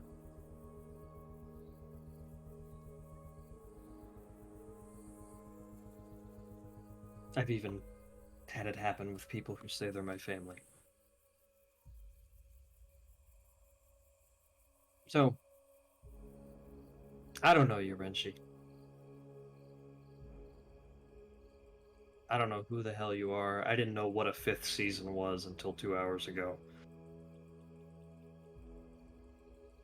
I'm sure you're important, don't get me wrong. I just don't know most things.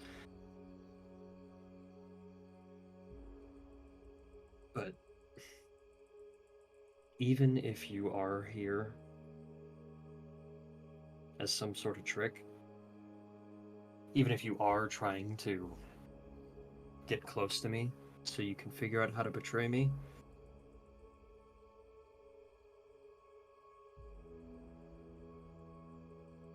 I'm getting tired of being paranoid.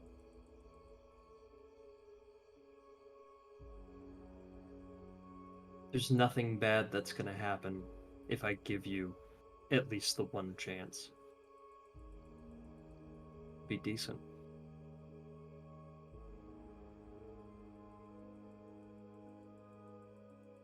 So, I'm sorry Ajax is a little tense around you. I think his head is in a similar place that I was all that time ago.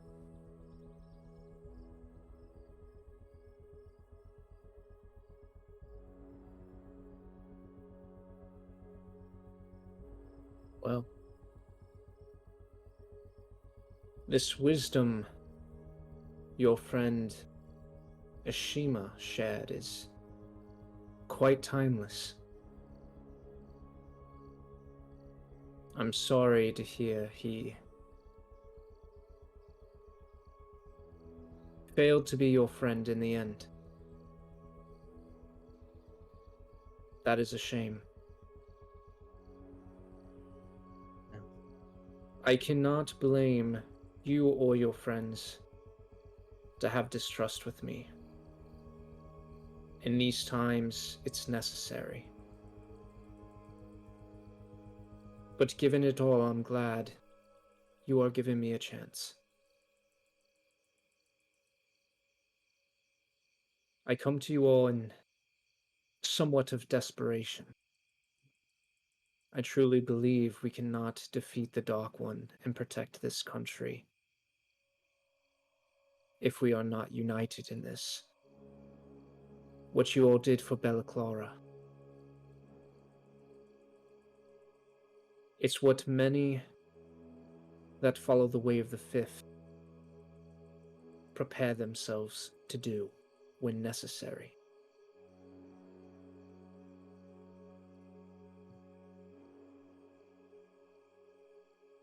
Right now,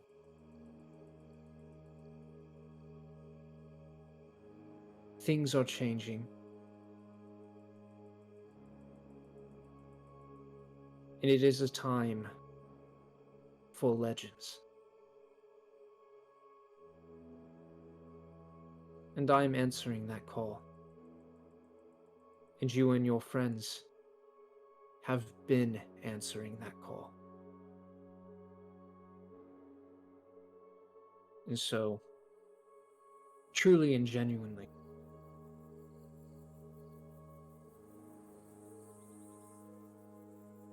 I hope you believe me when I say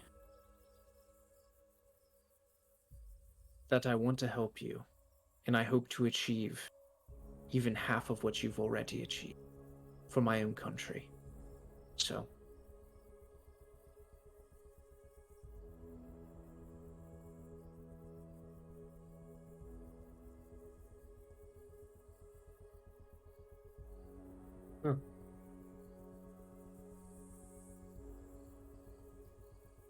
Guess that about does it for your first question. Did you have a second? Don't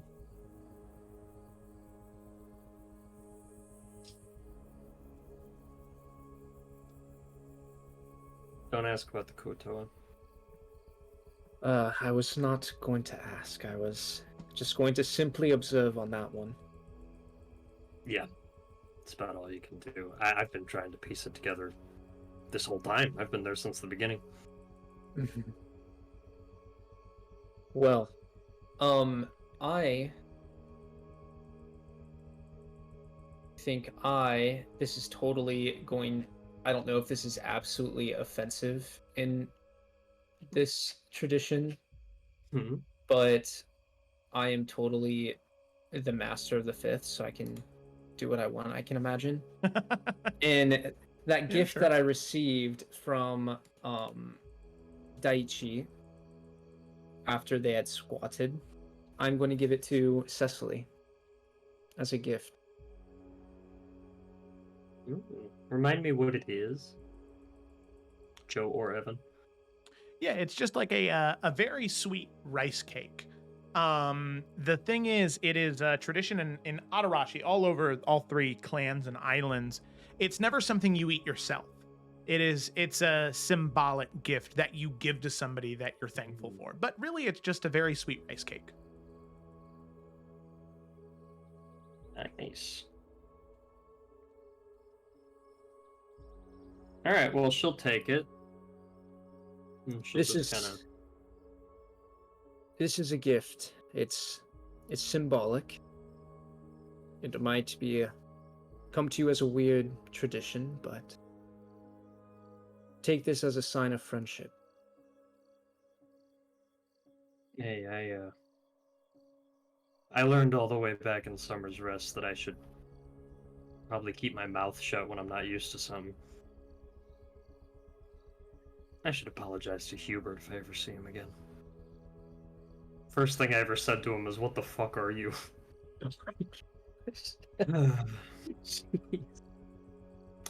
Alright. And she's gonna take a small bite of it and just...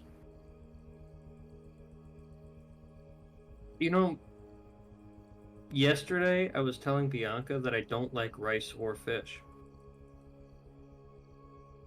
That was so dumb of me. And she's I just don't know gonna why you would say quickly... She's gonna just quickly eat the rest of it.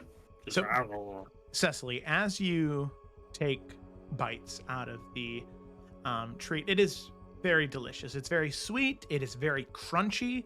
It's almost like I mean, you've had rice cakes before. No need to describe too much. It's just very sweet. This is a rare, real food. Yeah, exactly. However, as you finish the rice cake and you and Renshi are on the tail end of your watch, ready to head to sleep, you hear a voice coming from the thicket. This one not so trapped or helpless. This one a voice that rumbles from the thicket. Renshi, you have heard voices very similar to this before. And Cecily, you have as well. This voice rumbles, but it's more metallic, as if the voice itself is emanating from a crucible of molten steel and gold. As you hear the voice rumble out.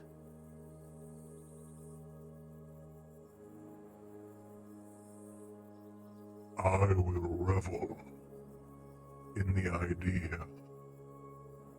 of having a master of the way of the fifth and one of the blood of Yorman country. Having their ears to my As you see emerging from the thicket and the trees, feet stomping on the ground as if their entire form was covered head to toe in plate armor, but they sheen golden. Their entire skin hardened by gold. As you see this awful Oni in front of you, as I will go ahead and post his art in the chat, you can see that there are some strands of it that drip and fall like molten gold as it sizzles onto the ground. You can see around his neck, it's adorned with a string of ears, except each ear seems to be hardened into gold, this macabre piece of jewelry.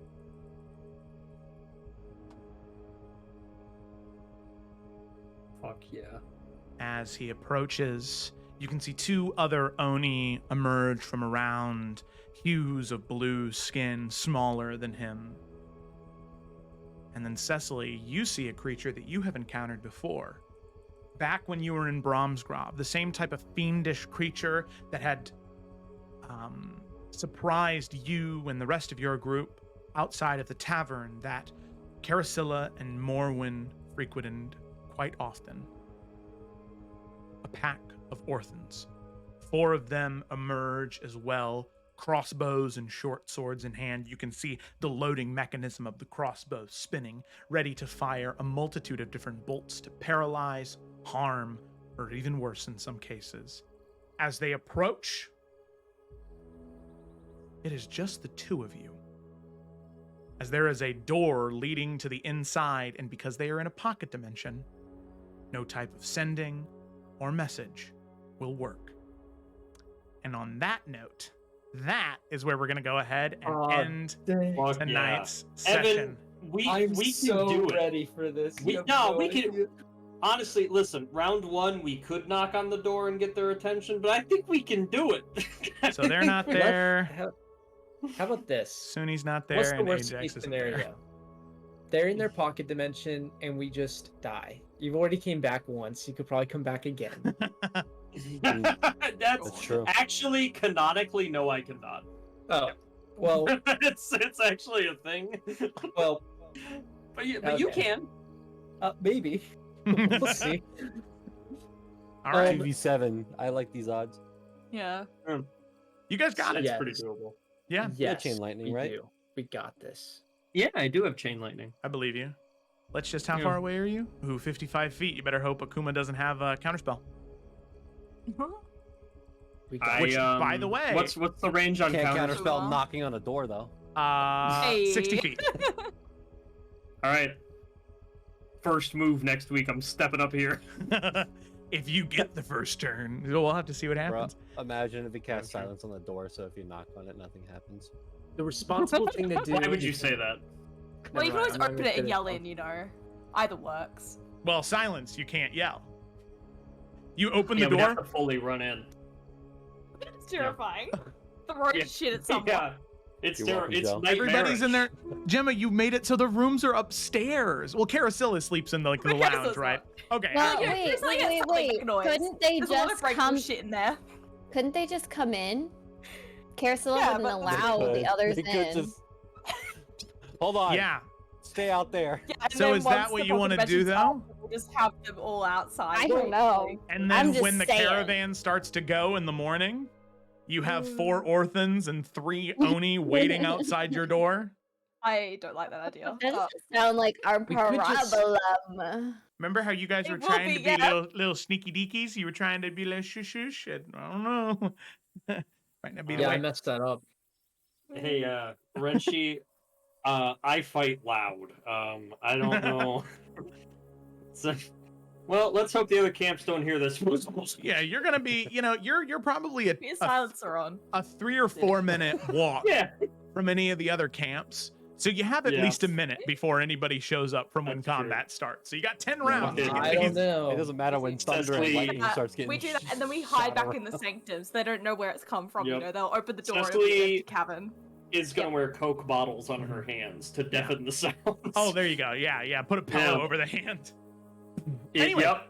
Thanks for watching, everybody. Hope you enjoyed. Be sure to tune in tomorrow to return to the Tales of Everend, Saturday for the continuation of the Isles of Iverion, and then on next Tuesday for the continuation of the Adventures of the Salamander Coast. Thanks for watching, and we'll see you next time.